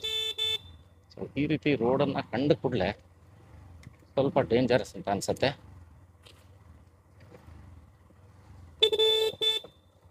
ಮಧ್ಯೆ ಹಲಸಿನ ಮರಗಳೆಲ್ಲ ಇದಾವೆ. ಯಾರು ಹಲಸಿನ ಮರಗಳೆಲ್ಲ ಇಲ್ಲಿ ತಂದು ನೆಡ್ತಾರೆ ಅಂತ ಗೊತ್ತಾಗಲ್ಲ. ಅಥವಾ ಫಾರೆಸ್ಟ್ ಡಿಪಾರ್ಟ್ಮೆಂಟ್ ಅವ್ರು ನೆಟ್ಟಿರ್ಬೋದು, ಇಲ್ಲ ಅಂತಂದ್ರೆ ಪ್ರಾಣಿಗಳು ಯಾವುದಾದ್ರೂ ಮಂಗ ಏನಾದ್ರು ಕಚ್ಕೊಂಡು ಬಂದು ಹಾಕಿರಬಹುದು. ಮೈಲ್ ಸ್ಟೋನ್ ಕಾಣಿಸ್ತಾ ಇದೆ ಇಲ್ಲಿ, ಯಾವ ಕಾಲದಲ್ಲಿ ಇತ್ತೋ ಗೊತ್ತಿಲ್ಲ. ಅಂತೂ ಮೈಲ್ ಸ್ಟೋನ್ಗಳು ಇದ್ದಂತಹ ಒಂದು ರೋಡ್ ಇದು ಅಂತ ಹೇಳ್ಬೋದು. ಏನು ಬ್ರಿಟಿಷರ ಕಾಲದಲ್ಲಿ ಮಾಡಿದ್ರು ಅಥವಾ ಅಷ್ಟು ನಂತರ ಮಾಡಿದ್ರು ಅಂತೂ ಯಾವಾಗೂ ಇಲ್ಲಿ ಟಾರ್ ರೋಡ್ ಅಂತೂ ಅಲ್ಲ, ಆದರೂ ಮೈಲ್ ಸ್ಟೋನ್ ಅಂತೂ ಹಾಕಿದ್ದಾರೆ. ಕೆಲವು ದಾಂಡೇಲಿ ಕಡೆಗಳೆಲ್ಲ ಹಾಗೆ ಮಾಡ್ತಾರೆ. ರೋಡು ಮಣ್ಣು ರೋಡ್ ಆಗಿದ್ರು ಕೂಡ ಮೈಲ್ ಸ್ಟೋನ್ಗಳಿರ್ತವೆ. ಇಲ್ಲಿ ಸ್ವಲ್ಪ ಡೇಂಜರಸ್ ಇದೆ ರೋಡು. ಒಂದು ಇನ್ನೂ ಕಾಣಿಸ್ತಾ ಇಲ್ಲ. ಈ ರೋಡ್ಗಳ ಮುಂದೆ ಎಲ್ಲಿ ಹೋಗ್ತಾ ಇದ್ದಾವೆ, ಮುಂದೆ ರೋಡ್ ಇದೆಯೋ ಇಲ್ಲೋ, ಮುಂದೆ ಹೋಗಿ ಏನು ಸಣ್ಣ ಕಾಲ್ದಾರಿ ಬಂದ್ಬಿಡ್ತಾವ. ಮತ್ತೆ ಗಾಡಿಗಳು ಎಲ್ಲಿವರೆಗೆ ಟ್ರಾವೆಲ್ ಮಾಡಿದ್ರು ಅಂತಾನೆ ಗೊತ್ತಾಗ್ತಾ ಇಲ್ಲ. ಈ ರೋಡಲ್ಲಿ ಹೆಂಗೆ ಓಡಾಡ್ತಾರಪ್ಪ ಡೈಲಿ. ಯಾವುದೇ ಒಂದು ಸದ್ದುಗಳಿಲ್ಲ ಇವತ್ತೇ. ಹಾಡು ತುಂಬಾ ನಿಶ್ಶಬ್ದವಾಗಿದೆ. ಆವಾಗ ಒಂದು ಅಲ್ಲಿ ಹಕ್ಕಿ ಒಂದು ಕೂಗ್ತು ಬಿಟ್ರೆ ಮತ್ತೆ ಏನು ಇಲ್ಲಿ ನಮಗೆ ಕೇಳಿಸ್ತಾ ಇಲ್ಲ. ಮತ್ತೆ ಪ್ರಪಾತವನ್ನ ಇಳಿದ ರೀತಿ ಅನಿಸ್ತಾ ಇದೆ ನಮಗೆ, ದೊಡ್ಡ ಗುಡ್ಡವನ್ನ ಇಳಿದಂಗೆ ಅನಿಸ್ತಾ ಇದೆ. ಏನು ಅಂತ ಗೊತ್ತಾಗ್ತಾ ಇಲ್ಲ. ಯಾವುದಾದ್ರೂ ಒಂದು ಗುಡ್ಡವನ್ನ ಇಳಿದು ಒಂದು ಊರು ಸಿಕ್ಕಿಬಿಟ್ಟಿದ್ರೆ ಸ್ವಲ್ಪ ಸಮಾಧಾನ ಆಗ್ತಿತ್ತು. ಯಾವುದಾದ್ರೂ ಒಂದು ಸಣ್ಣ ಹಳ್ಳಿನೋ ಒಂದು ಮನೆಯಾದರೂ ಸಿಕ್ಕಿದ್ರು ಅಡ್ಡಿಲ್ಲಾಗಿತ್ತು. ಇದು ಮತ್ತೊಂದು ಪ್ರಪಾತ ಬಂತೀಗ. ದಾಟೋದು ಹೆಂಗಪ್ಪ, ತುಂಬ ಕಷ್ಟಕರವಾದಂತಹ ರೋಡು, ಕಷ್ಟ ಇದೆ.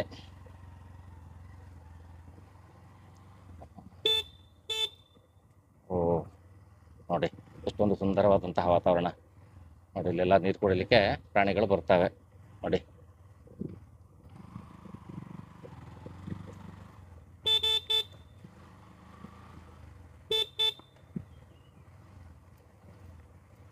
ಯಾವಾಗಲೂ ಇಂಥ ಪ್ಲೇಸ್ಗಳಿಗೆ ಒಬ್ಬರು ಮಾತ್ರ ಬರ್ಲಿಕ್ಕೆ ಹೋಗ್ಬೇಡಿ.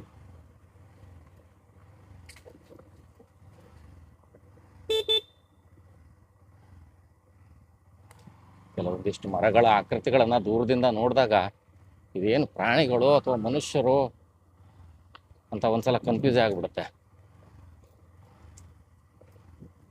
ಓ ಇನ್ನೂ ದೂರದಲ್ಲಿ ನೋಡಿದ್ರೆ ಪ್ರಪಾತವನ್ನ ಅರ್ಧನೂ ಇಳ್ದಂಗೆ ಅನಿಸ್ತಾ ಇಲ್ಲಪ್ಪ. ನೋಡಿ ಇಲ್ಲೊಂದು ಎಷ್ಟು ಡೌನ್ ಇದೆ.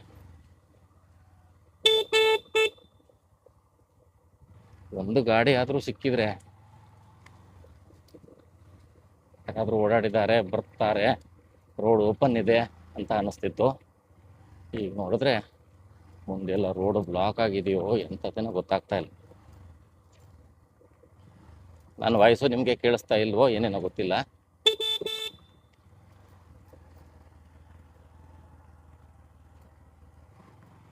ಕ್ಯಾಮ್ರಾ ಮೊಬೈಲ್ ಅಲ್ಲಾಡ್ತಾ ಇದೆ ತುಂಬ. ರೋಡ್ ಹಂಗಿರೋದ್ರಿಂದ ಏನು ಮಾಡ್ಲಿಕ್ಕೂ ಬರಲ್ಲ.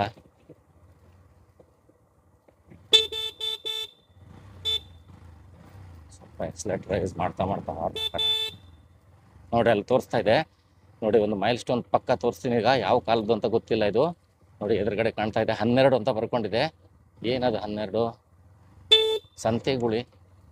ಹೌದು, ಸಂತೆಗುಳಿ 12 ಕಿಲೋಮೀಟರ್ ಅಂತ ಬೋರ್ಡ್ ಹಾಕೊಂಡಿದೆ ನೋಡಿ. ನೋಡಿ ಯಾವಾಗಿಂದು ಅಂತ ಗೊತ್ತಿಲ್ಲ ಇದು. ನೋಡಿ ಸಂತೆಗುಳಿ 12 ಕಿಲೋಮೀಟರ್ ಅಂತ ಬೋರ್ಡ್ ಹಾಕೊಂಡಿದೆ ಇಲ್ಲಿ. ಇನ್ನು 12 ಕಿಲೋಮೀಟರ್ ಹೋಗ್ಬೇಕಾ?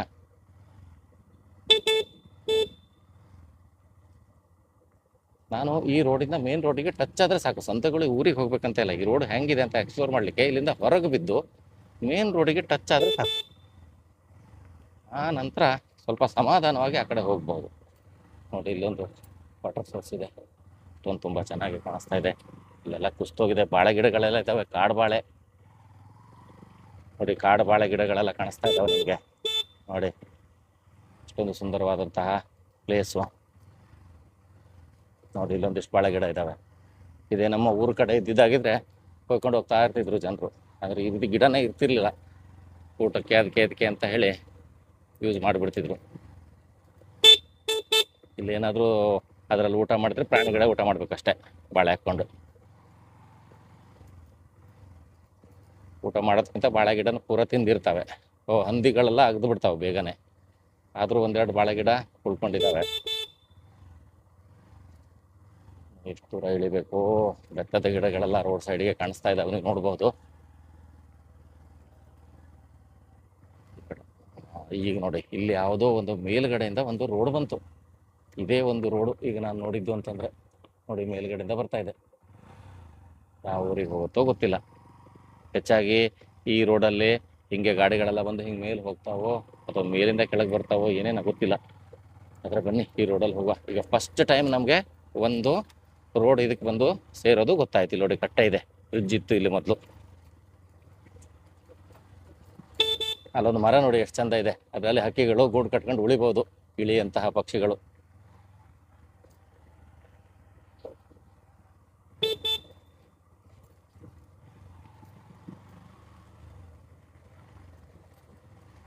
ವಿಡಿಯೋ ಎಷ್ಟೊಂದು ಜಂಪ್ ಆಗ್ತಾ ಇದೆಯೋ ಗೊತ್ತಿಲ್ಲ, ತುಂಬಾ ಶೇಕ್ ಆಗ್ತಾ ಇರಬಹುದು.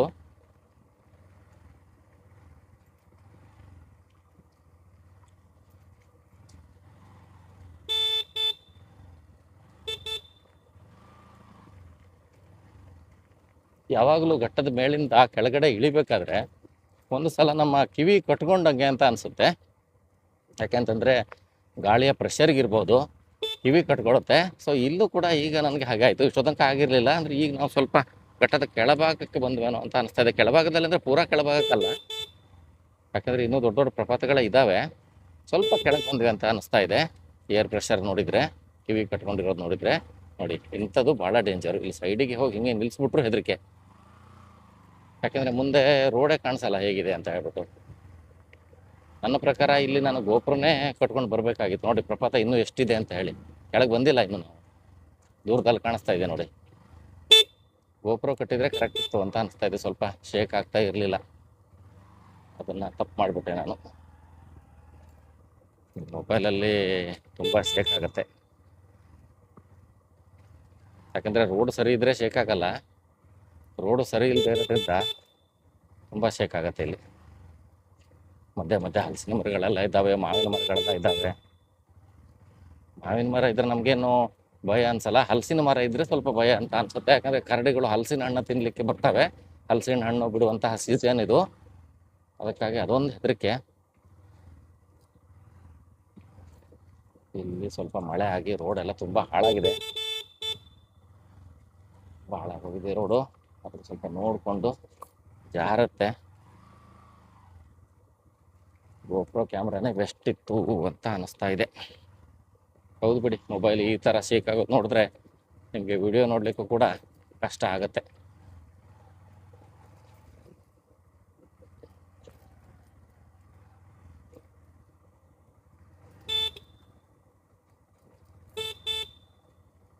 ಏನೋ ಅಗದಿದ್ದಾವೋ ಕಡ್ದಾಕಿದ್ದಾರೋ ಏನೋ ಮಾಡಿದ್ದಾರೆ.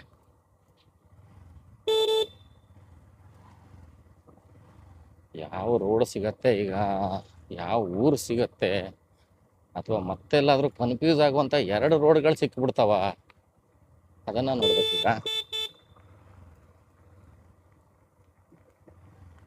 8-9 ಕಿಲೋಮೀಟ್ರ್ ಬಂದಂಗೆ ಆಗಿದೆ ಈಗ ನಾವು. ಇಷ್ಟಕ್ಕೂ ಈ ಘಟ್ಟ ಮುಗಿಲಿಲ್ಲ, ಅಂದರೆ ತುಂಬ ದೊಡ್ಡ ಘಟ್ಟನೇ ಇದು.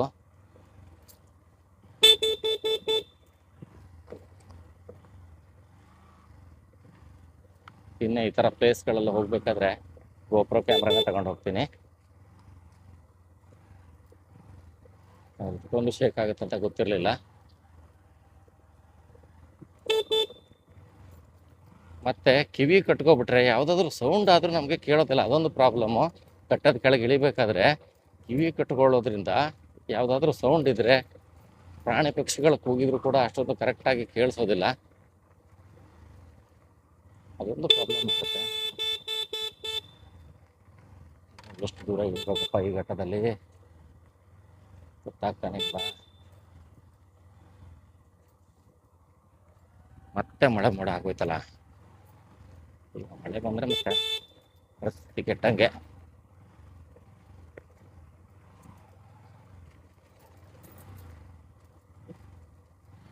ಒಂದು ರೀತಿಯಲ್ಲಿ ನೋಡ್ತಾ ಇದ್ರೆ ಅದೇ ಎಲ್ಲ ಊರುಗಳ ಘಾಟ್ ಸೆಕ್ಷನ್ ರೋಡ್ಗಳಿಗಿಂತನೂ ಈ ರೋಡನ್ನೇ ಏನಾದರೂ ಇಂಪ್ರೂವ್ ಮಾಡಿ ಟಾರ್ ರೋಡ್ ಮಾಡಿದರೆ ತುಂಬ ಚೆಂದ ಆಗ್ತಿತ್ತು ಅಂತ ನನಗೆ ಅನಿಸ್ತಾ ಇದೆಯಪ್ಪ. ಇಲ್ಲಿವರೆಗೆ ಬಂದಿರೋದನ್ನು ನೋಡಿದರೆ ಈ ರೋಡೇ ಸ್ವಲ್ಪ ಈಸಿ ಆಗ್ತಿತ್ತು. ಆದರೆ ಯಾಕೆ ಬಿಟ್ಟರು ಈ ರೋಡನ್ನು ಆವಾಗ ಅಂತ ಗೊತ್ತಾಗಲಿಲ್ಲ. ತುಂಬ ಚೆನ್ನಾಗಿದೆ ರೋಡ್ ಇದು, ಅಂದರೆ ಮಾಡಿದರೆ ರೋಡನ್ನು ಸರಿಯಾಗಿ ಟಾರೆಲ್ಲ ಹಾಕಿ ಕರೆಕ್ಟಾಗಿ ರೋಡನ್ನು ಮಾಡಿದಿದ್ರೆ ಈ ರೋಡು ತುಂಬ ಚೆನ್ನಾಗಿ ಆಗ್ತಿತ್ತು. ಅಥವಾ ದೂರ ಅಂತ ಬಿಟ್ಟರು ಏನಾಯ್ತು ಅಂತ ಗೊತ್ತಾಗ್ತಿಲ್ಲ. ಯಾಕಂದ್ರೆ ಸಂತೆಗಳು ಇಲ್ಲಿಂದ 12 ಕಿಲೋಮೀಟ್ರ್, ಅಂದರೆ ಫಸ್ಟು ಯಾವ ಊರಿಗೆ ಟಚ್ ಆಗುತ್ತೆ ಅನ್ನೋದು ಮೇನ್ ಅಲ್ಲ.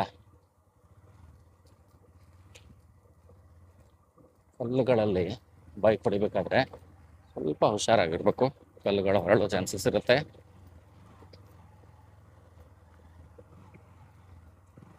ನಾನು ಮಾತಾಡಿದ್ದಂತೂ ನಿಮಗೆ ಕೇಳಿಸ್ದೇನೆ ಇರಬಹುದು. ಯಾಕೆ ಅಂತಂದರೆ ಒಂದು ಕಡೆ ಬೈಕ್ ಮೇಲೆ ಕಾನ್ಸಂಟ್ರೇಟ್ ಮಾಡಬೇಕಾಗಿರುತ್ತೆ, ಕಲ್ಲುಗಳನ್ನು ನೋಡ್ಕೊಳ್ಬೇಕಾಗಿರುತ್ತೆ, ಹಾಗೆ ಜೊತೆಗೆ ಮಾತಾಡೋದು ಕಷ್ಟ ಆಗ್ಬಿಡುತ್ತೆ. ಅಕ್ಕಪಕ್ಕದಲ್ಲಿ ಪ್ರಾಣಿಗಳೇನಾದ್ರು ಇದ್ದಾವ ಅಂತ ನೋಡಬೇಕು. ಮತ್ತು ಹಿಂದ್ಗಡೆ ರೇರ್ ವ್ಯೂ ಮಿರರ್ ಕೂಡ ನೋಡ್ತಾ ಇರಬೇಕಾಗುತ್ತೆ. ಎಲ್ಲೇ ಕಾಡಲ್ಲಿ ಹೋಗ್ಬೇಕಾದ್ರೂ ಹಿಂದ್ಗಡೆ ಮಿರರ್ ಬಗ್ಗೆ ಸ್ವಲ್ಪ ಲಕ್ಷ್ಯ ಇರಲಿ.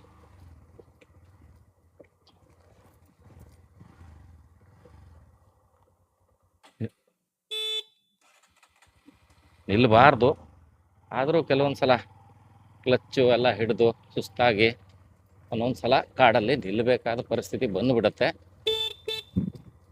ಆದಷ್ಟು ನಿಲ್ಲದೆ ಇರುವಂಗೆ ನೋಡ್ಕೊಳ್ಳಿ. ಗಾಡಿ ಹೋಗ್ತಾನೆ ಇರಲಿ ಕಂಟಿನ್ಯೂ ಆಗಿ, ಗಾಡಿಗೆ ಸೌಂಡ್ ಕೂಡ ಇರಲಿ, ಹಾರ್ನ್ ಕೂಡ ಅವಾಗವಾಗ ಮಾಡ್ತಾನೆ ಇರ್ರಿ. ಇನ್ನು ಎರಡು ಜನ ಇದ್ದೀರಿ ನೀವು ಅಂತಾದರೆ ಏನೋ ಪ್ರಾಬ್ಲಮ್ ಇಲ್ಲ ಬಿಡಿ, ನೀವೇ ಮಾತಾಡ್ಕೊತ ಹೋಗ್ಬೋದು. ಇನ್ನು 2 ಬೈಕ್ಗಳೇ ಇದಾವೆ ಅಂತಾದರೆ ಮತ್ತು ಏನೋ ತುಂಬ ಒಳ್ಳೆಯದೇ, ಆವಾಗೂ ಏನೂ ಪ್ರಾಬ್ಲಮ್ ಇಲ್ಲ, ಆರಾಮಾಗಿ ಹೋಗ್ಬೋದು. ನಿಮ್ಮದೇ ಸೌಂಡ್ ಜಾಸ್ತಿ ಇರುತ್ತೆ, ಪ್ರಾಣಿಗಳೆಲ್ಲ ಇದ್ದರೂ ಸರ್ಕೊಳ್ತವೆ. ಆದರೆ ಇವತ್ತು ನನ್ನ ಕತೆ ಆ ರೀತಿ ಇಲ್ಲ. ಯಾಕಂದರೆ ನನಗೆ ಕ್ಯಾಮ್ರಾ ಶೇಕ್ ಆಗ್ತಿರೋದು ನೋಡಿ ತುಂಬ ಬೇಜಾರಾಗ್ತಾ ಇದೆ. ಅಯ್ಯೋ ದೇವ್ರೆ, ಮತ್ತೆ ನೋಡಿ ಮುಂದೆ ಪ್ರಪಾತಗಳು ಇನ್ನೂ ಕಾಣಿಸ್ತಾನೆ ಇದೆ. ಯಾವುದೇ ಕಾರಣಕ್ಕೂ ಈ ಪ್ರಪಾತಗಳು ಮುಗಿಯೋ ಥರ ಅನ್ನಿಸ್ತಾ ಇಲ್ಲ, ಅಥವಾ ಯಾವುದಾದ್ರೂ ಒಂದು ಊರು ಕೂಡ ಸಿಗೋ ಥರ ಕಾಣಿಸ್ತಾ ಇಲ್ಲ ಇಲ್ಲಿ. ಯಾವುದಾದ್ರೂ ಸದ್ಯ ಒಂದು ಸಣ್ಣ ಊರು, 1-2 ಮನೆನೋ ಸಿಕ್ಕಿದ್ರು ಸಾಕಿತ್ತು.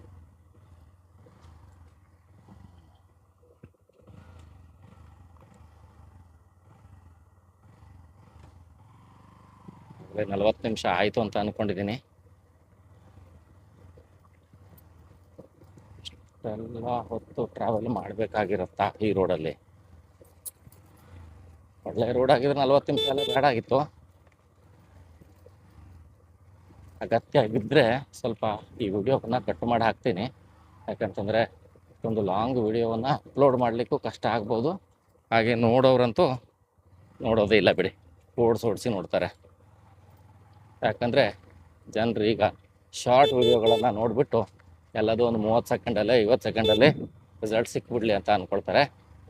ಹಾಗಾಗಿ ಪೂರ್ತಿ ವಿಡಿಯೋವನ್ನು ನೋಡೋರು ಅಂತ ನೇಚರನ್ನು ಇಷ್ಟಪಡೋರು ಮಾತ್ರ ಆಗಿರ್ತಾರೆ. ಅದು ಈಗ ಕೆಲವು ಜನರಿದ್ದಾರೆ, ಅವರು ಕೂಡ ನೇಚರ್ ವಿಡಿಯೋಗಳನ್ನು ಶಾರ್ಟ್ ವಿಡಿಯೋವನ್ನೇ ನೋಡ್ತಾ ಇರ್ತಾರೆ. ಆದರೆ ಮುಂದೆ ಈ ದಾರಿಲಿ ಹೋಗಬೇಕು ನಾವು ಕೂಡ ಅಂದ್ಕೊಂಡವರು, ಅಥವಾ ಇಂಥ ದಾರಿಲಿ ಎಲ್ಲಾದರೂ ಬೇರೆ ಕಡೆ ಟ್ರಾವೆಲ್ ಮಾಡಬೇಕು ಅಂದ್ಕೊಂಡಿದ್ದವರು, ಅವರು ಸ್ವಲ್ಪ ಕೂತ್ಕೊಂಡು ಇಂಥ ವಿಡಿಯೋಗಳನ್ನು ನೋಡ್ಬೋದು, ಹೆಂಗೆ ಹೋಗ್ತಾ ಇದ್ದಾರಪ್ಪ ಅಂತ ಹೇಳಿ. ಹಾಗಂತ ಈ ರೋಡಲ್ಲಿ ಬರ್ರಿ ಅಂತ ನಾನು ಮತ್ತೆ ಹೇಳ್ತಾ ಇದ್ದೀನಿ, ಯಾರಿಗೂ ರೆಕಮೆಂಡ್ ಮಾಡ್ತಾ ಇಲ್ಲ. ನನಗೆ ಅನಿವಾರ್ಯ ಇತ್ತು, ನಾನು ಈ ರೋಡಲ್ಲಿ ಹೋಗ್ತಾ ಇದ್ದೀನಿ, ಸೊ ಹೋಗ್ಬೇಕಾದ್ರೆ ಸ್ವಲ್ಪ ರೋಡನ್ನು ರೆಕಾರ್ಡ್ ಮಾಡ್ಕೊಳ್ತಾ ಇದ್ದೀನಿ ಅಷ್ಟೇ. ಇಲ್ಲಿ ಬರಬೇಕೋ ಬೇಡೋ ಅನ್ನೋಂಥದ್ದು ನಿಮ್ಮ ಮೇಲೆ ಬಿಟ್ಟಿರೋದು, ನೀವು ಬರ್ರಿ ಅಂತ ಹೇಳ್ತಾ ಇಲ್ಲ. ಸೊ ಇದು ಯಾವುದೇ ಒಂದು ಫಾರೆಸ್ಟ್ ಆಫೀಸ್ ಕಾಣ್ತು ಫಸ್ಟ್ ಟೈಮ್, ಖುಷಿ ಆಯಿತು. ಆದರೆ ಮುಂದೆ ಊರಿದೆಯೋ ಇಲ್ಲವೋ ಗೊತ್ತಿಲ್ಲ, ಕೆಳಗೆ ಬಂದ್ವು ಎಲ್ಲಿ ಬಂದ್ವಿ ಏನೂ ಗೊತ್ತಾಗ್ತಾ ಇಲ್ಲ. ಇರಲಿ, ಅದು ಲಾಕ್ ಹಾಕ್ಕೊಂಡಿದೆ, ಹೆಂಗಿದೆ ಅಂತ ನೋಡೋಣ. ಫಾರೆಸ್ಟ್ ಆಫೀಸ್ ಇದೆ, ಫಾರೆಸ್ಟ್ ಯಾವಾಗ ಬರ್ತಾರೋ ಇಲ್ಲಿ ಗೊತ್ತಿಲ್ಲ. ಮೋಸ್ಟ್ಲಿ ಈಗ ಘಟ್ಟ ಇಳಿದಿದ್ದೀವೋ ಏನು ಅಂತ ಗೊತ್ತಾಗ್ತಾ ಇಲ್ಲ ನನಗೆ. ಹಾಗೇನಾದರೂ ಘಟ್ಟ ಇಳಿದ್ರೆ ಇದೇನಾದರೂ ಕುಮಟಾ ತಾಲೂಕಿಗೆ ಸಂಬಂಧಪಟ್ಟಿದ್ದು ಆಫೀಸ್ ಆಗುತ್ತೋ ಏನು ಅಂತ ಗೊತ್ತಾಗ್ತಾ ಇಲ್ಲ.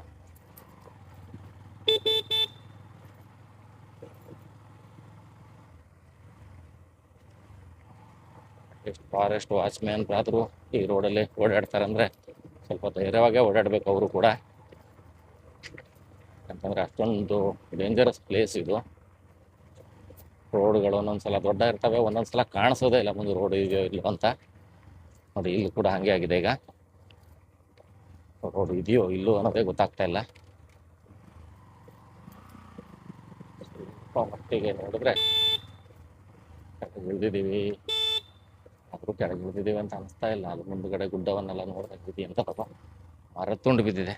ಒಂದೊಂದ್ಸಲ ಮರದ ತುಂಡುಗಳು ಕೂಡ ನಮ್ಮನ್ನು ಹೆದರಿಸ್ಬಿಡ್ತವೆ, ಏನು ಅಂತಲೇ ಗೊತ್ತಾಗಲ್ಲ. ಇನ್ನು ಆ ಫಾರೆಸ್ಟ್ ಆಫೀಸು ಕೂತ್ಕೊಳ್ಳಿಕ್ಕೆ ಒಂದು ಸ್ವಲ್ಪ ಜಾಗ ಕಟ್ಟೆ ಮುಂದೆ ಏನಾದರೂ ಇದ್ದಿದ್ರೆ ಅಟ್ಲೀಸ್ಟ್ ಕೂತ್ಕೊಳ್ಳೋಕ್ಕಾದ್ರೂ ಕೂತ್ಕೊಳ್ಬೋದಾಗಿತ್ತು, ಅದೂ ಇಲ್ಲ. ಮತ್ತು ಲಾಕ್ ಕೂಡ ಆಗಿದೆ.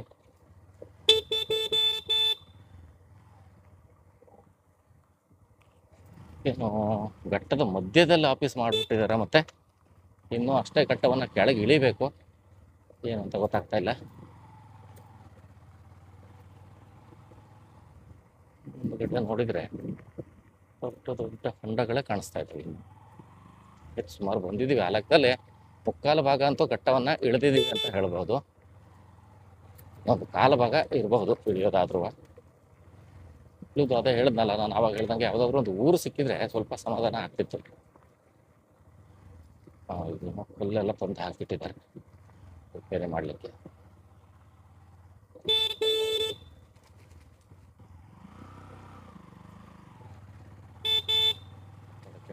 ಬಿಟ್ಟಿದ್ದೀವೋ ಏನು ಅಂತ ನೋಡಬೇಕು. ಸ್ವಲ್ಪ ಸ್ವಲ್ಪ ಸ್ಪೀಡು ಸ್ವಲ್ಪ ಜಾಸ್ತಿ ಮಾಡಲ್ಲ, ನಾನು ಇದರಲ್ಲಿ ಕಡಿಮೆನೇ ಇಟ್ಟಿರ್ತೀನಿ. ಯಾಕಂದರೆ ಒಂದು ಸಲ ಇಲ್ಲಿವರೆಗೆ ಬಂದು ಹೋಗಿದ್ದಿದ್ರೆ ಗೊತ್ತಾಗ್ಬಿಟ್ಟಿತ್ತು ಆ ಆಫೀಸಿಂದ ನೆಕ್ಸ್ಟ್ ದೂರದಲ್ಲಿ ಊರಿದೆ ಅನ್ನೋದು. ಆದರೆ ಈಗ ಹಾಗಾಗಲ್ಲ. ಇರಲಿ, ಇಲ್ಲೆಲ್ಲ ರೋಡ್ ಈ ರೀತಿ ಇದ್ರೂ ಕೂಡ ಒಂದು ರೀತಿ ಗಾಡಿ ಸಿಕ್ಕಾಪಟ್ಟೆ ಜಂಪ್ ಆಗ್ತಾ ಇದೆ. ಅಯ್ಯಯ್ಯೋ, ಈ ವಿಡಿಯೋವನ್ನು ಪೂರ್ತಿಯಾಗಿ ನೋಡೋಂಥವ್ರು ತುಂಬ ಪೇಷನ್ಸ್ ಇದ್ದವರೇ ಆಗಿರ್ಬೇಕು.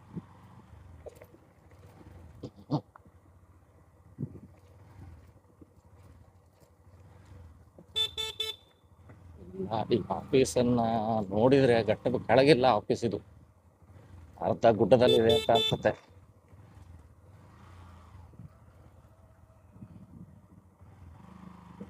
ಯಾವುದೋ ರೋಡ್ ಬಂತಲ್ಲ, ಈಗೆಲ್ಲಿ ಹೋಗೋದು? ಇದು ದೊಡ್ಡ ಕತೆ. ಅಯ್ಯೋ ದೇವ್ರೆ,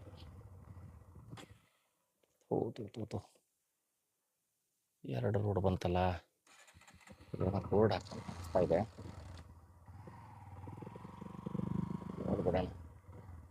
ಅದು ಬೋರ್ಡು ಮಳೆಗೆ ಪೂರ್ತಿ ಹಾಳಾಗಿದೆ. ಬಂಗಣೆ, ಸಂತೆಗುಳಿ, ಕುಮಟ, ಕೆಳಗೆ, ಒಳಗೆ.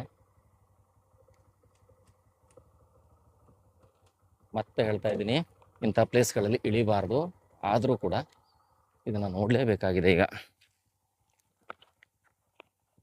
ತೂಗು ಸೇತುವೆ, ಮೋರ್ಸೆ, ಚಂದಾವರ, ಕೆಳಗೆ, ಬಂಗಣೆ, ಸಂತೆಗುಳಿ, ಕುಮಟ ಯಾವ ಕಡೆ ಇತ್ತು ದೇವರಿಗೆ ಗೊತ್ತು. ಇಲ್ಲಿಂದ ದಾರಿ ಸ್ಪಷ್ಟವಾಗಿರಲಿಲ್ಲ, ಎಲ್ಲಿ ಹೋಗಬೇಕು ಅಂತ ಗೊತ್ತಾಗಲಿಲ್ಲ. ಮೋಸ್ಟ್ಲಿ ಇದು ಕೆಳಗಡೆ ಡೌನ್ ಇಳಿದು ಹೋಗಿದ್ರೆ ನಾವು ಅಲ್ಲಿ ತೂಗು ಸೇತುವೆ ಕಡೆ ಹೋಗ್ಬೋದಿತ್ತೇನೋ ಅಥವಾ ಮೋರ್ಸೆ ಕಡೆ ಹೋಗ್ಬೋದಿತ್ತೇನೋ. ಆದರೆ ನಾವು ಇರಲಿ ಅಂತ ಹೇಳಿಬಿಟ್ಟು ಸ್ಟ್ರೇಟಾಗಿ ಬಂದ್ವಿ. ಅಲ್ಲಿ ಬಂದ್ಕೊಳ್ಳೆ ಮತ್ತೆ ಎರಡು ಕ್ರಾಸ್ ಸಿಕ್ತು ನಮಗೆ. ಒಂದು ಲೆಫ್ಟಿಗೆ ಹೋಗ್ತಿತ್ತು, ಹಾಗೆ ಇನ್ನೊಂದು ಸ್ಟ್ರೇಟಾಗಿ ಹೋಗ್ತಿತ್ತು.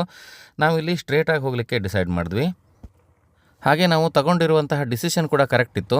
ಯಾಕೆ ಅಂತಂದರೆ ನಾವು ಮುಂದ್ಗಡೆ ನೋಡಿದಾಗ ನಮಗೆ ಸಂತೆಗುಳಿಯ ಮೈಲ್ ಸ್ಟೋನು ಕಾಣಿಸ್ತಾ ಇತ್ತು. ಸಂತೆಗುಳಿ 9 ನೋಡಿ, ಇಲ್ಲೇ ಬೋರ್ಡ್ ಇದೆ. ಮೈಲ್ ಸ್ಟೋನ್ ತಪ್ಪೋಯ್ತು ಅಂತ ಅಂದ್ಕೊಂಡೆ, ಆದರೆ ಈ ರೋಡಲ್ಲಿದೆ. ಇದು ಮೇನ್ ರೋಡ್ ಅಂತ ಆಯ್ತು ಈಗ.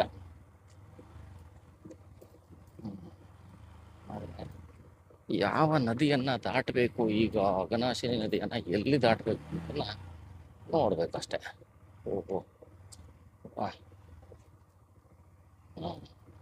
ಚಲೋ ದಾರಿ ಮಾಡಿಟ್ಟಿದ್ದಾರೆ ದಾಟಲಿಕ್ಕೆ. ನೋಡಿ, ಈಗ ನಮ್ಮ ಎದುರುಗಡೆ ಕಾಣಿಸ್ತಾ ಇರೋದು ಅಘನಾಶಿನಿ ನದಿಯ ಒಂದು ಉಪನದಿ. ಇದು ಮುಂದೆ ಹೀಗೆ ಹರ್ಕೊಂಡು ಹೋಗಿ ಮೇನ್ ಅಘನಾಶಿನಿ ನದಿಗೆ ಇದು ಸೇರುತ್ತೆ. ಆದರೆ ಈಗ ನಿಮಗೆ ಬೇಸಿಗೆ ಟೈಮ್ ಆಗಿರೋದ್ರಿಂದ ಇಲ್ಲಿ ರೋಡು ಕ್ಲಿಯರ್ ಆಗಿ ಕಾಣಿಸುತ್ತೆ. ಆದರೆ ಮಳೆಗಾಲದಲ್ಲಿ ನೀವು ಯೋಚನೆ ಮಾಡಬಹುದು ಇಲ್ಲಿ ಎಷ್ಟೊಂದು ಪ್ರಮಾಣದಲ್ಲಿ ನೀರು ಬರಬಹುದು ಅಂತ. ಅದಕ್ಕಾಗಿ ಬೇಸಿಗೆಯಲ್ಲಿ ಮಾತ್ರ ಇಲ್ಲಿ ಹೋಗಬಹುದು, ಮಳೆಗಾಲದಲ್ಲಿ ಹೋಗ್ಲಿಕ್ಕೆ ಆಗಲ್ಲ.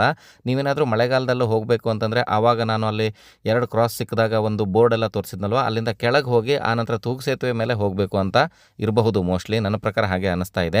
ನೋಡಿ, ಈಗ ನಾವಿಲ್ಲಿ ಕ್ರಾಸ್ ಮಾಡ್ಲಿಕ್ಕೆ ಬಂದ ಕೂಡಲೇ ಇಲ್ಲಿ ಸಣ್ಣ ವಾಟರ್ ಕ್ರಾಸಿಂಗ್ ಇದೆ ಅಷ್ಟೇ. ಇದೇನು ದೊಡ್ಡ ಪ್ರಮಾಣದಲ್ಲಿ ಇಲ್ಲ, ಬೇಸಿಗೆನಲ್ಲಿ ಆರಾಮಾಗಿ ಹೋಗಬಹುದು ನಾವು.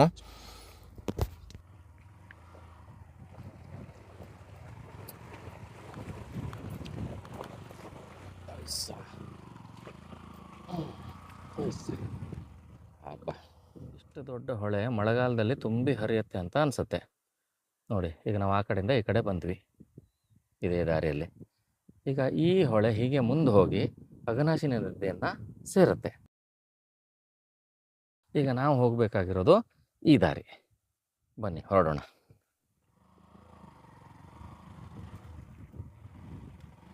ಹೊಳೆಯಲ್ಲಿ ಬೈಕ್ ಹೊಡಿಬೇಕಾದ್ರೆ ಸ್ವಲ್ಪ ಜಾರತ್ತೆ. ಅದಕ್ಕಾಗಿ ನೀವು ಆ ಕಡೆ ಈ ಕಡೆ ಕಾಲು ಕೊಟ್ಕೊಂಡು ಸ್ವಲ್ಪ ಹೋಗಬೇಕಾಗತ್ತೆ. ಹಾಗಂತ ಈ ಹೊಳೆ ಒಂದು ಉಪನದಿ ಆಗಿದ್ರೂ ಕೂಡ ಸಾಕಷ್ಟು ಅಗಲವಾಗೇ ಇದೆ. ಇಲ್ಲಿವರೆಗೂ ಆ ನದಿ ಪಾತ್ರನೇ ಇದೆ.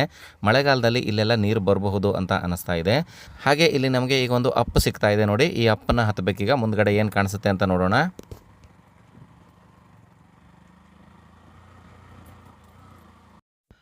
ಹಾಗೆ ಈ ಅಘನಾಶಿನಿ ನದಿಯ ಉಪನದಿಯ ದಡವನ್ನು ದಾಟ್ತಾ ಇದ್ದಂಗೆ ಸ್ವಲ್ಪ ಏರು ಹತ್ತಿದ ಕೂಡಲೇ ನಮಗೆ ಒಂದು ಊರು ಇರೋದು ಗೊತ್ತಾಯಿತು. ಸ್ವಲ್ಪ ಸಮಾಧಾನ ಕೂಡ ಆಯಿತು. ಅಂತೂ ಇಷ್ಟೊತ್ತಿಗೆ ನಮಗೆ ಸ್ವಲ್ಪ ಕ್ಲೀನ್ ಆಗಿರುವಂತಹ ದಾರಿ ಸಿಕ್ದಂಗಾಯಿತು.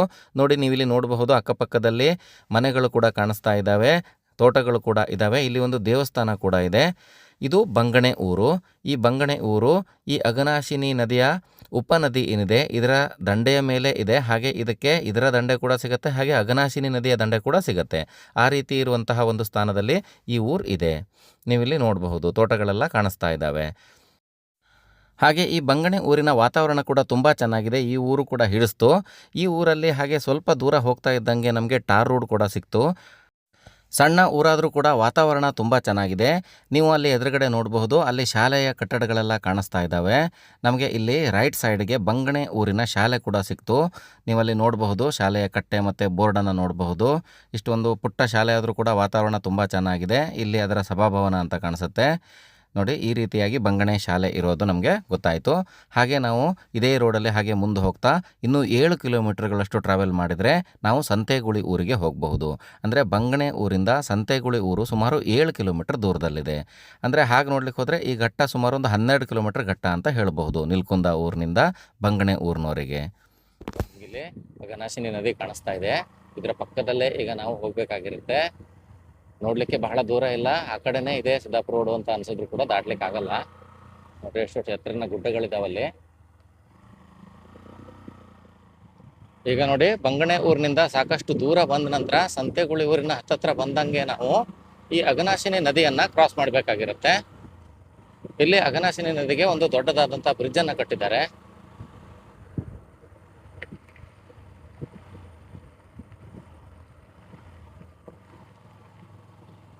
ನೋಡಿ, ಇದೇ ಅಘನಾಶಿನಿ ನದಿಗೆ ಕಟ್ಟಿರುವಂತಹ ಬ್ರಿಡ್ಜು. ನೀವಿಲ್ಲಿ ನೋಡಬಹುದು. ಒಂದ್ ವೇಳೆ ಈಗ ಬಂಗಣೆಯಿಂದ ನೇರವಾಗಿ ಸಿದ್ದಾಪುರ ರೋಡಿಗೆ ಟಚ್ ಆಗೋದಾಗಿದ್ರೆ ಅವಾಗಲೇ ನಾವು ಹೋಗಿರ್ತಿದ್ವಿ. ನೋಡಿ, ಇಷ್ಟು ದೊಡ್ಡ ಬ್ರಿಡ್ಜ್ ಅನ್ನ ಇಲ್ಲಿ ಸುಂದರವಾಗಿ ಅಘನಾಶಿನಿ ನದಿಯ ಮೇಲೆ ಕಟ್ಟಿದ್ದಾರೆ. ಈ ಬ್ರಿಡ್ಜ್ ಅನ್ನ ದಾಟಿ ನಾವು ಆ ಕಡೆ ಹೋಗ್ಬಿಟ್ರೆ ಸಿದ್ದಾಪುರ ರೋಡಿಗೆ ಕನೆಕ್ಟ್ ಆಗ್ತೀವಿ.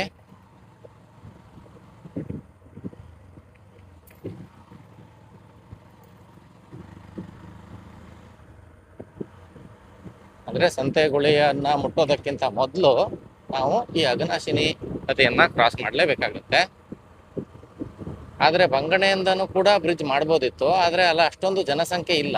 ಅದಕ್ಕಾಗಿ ಇಲ್ಲಿ ಒಂದು ಬ್ರಿಡ್ಜ್ ಇದೆಯಲ್ಲ, ಇದ್ರ ಮೇಲೆ ಎಲ್ಲರೂ ಓಡಾಡ್ತಾರೆ.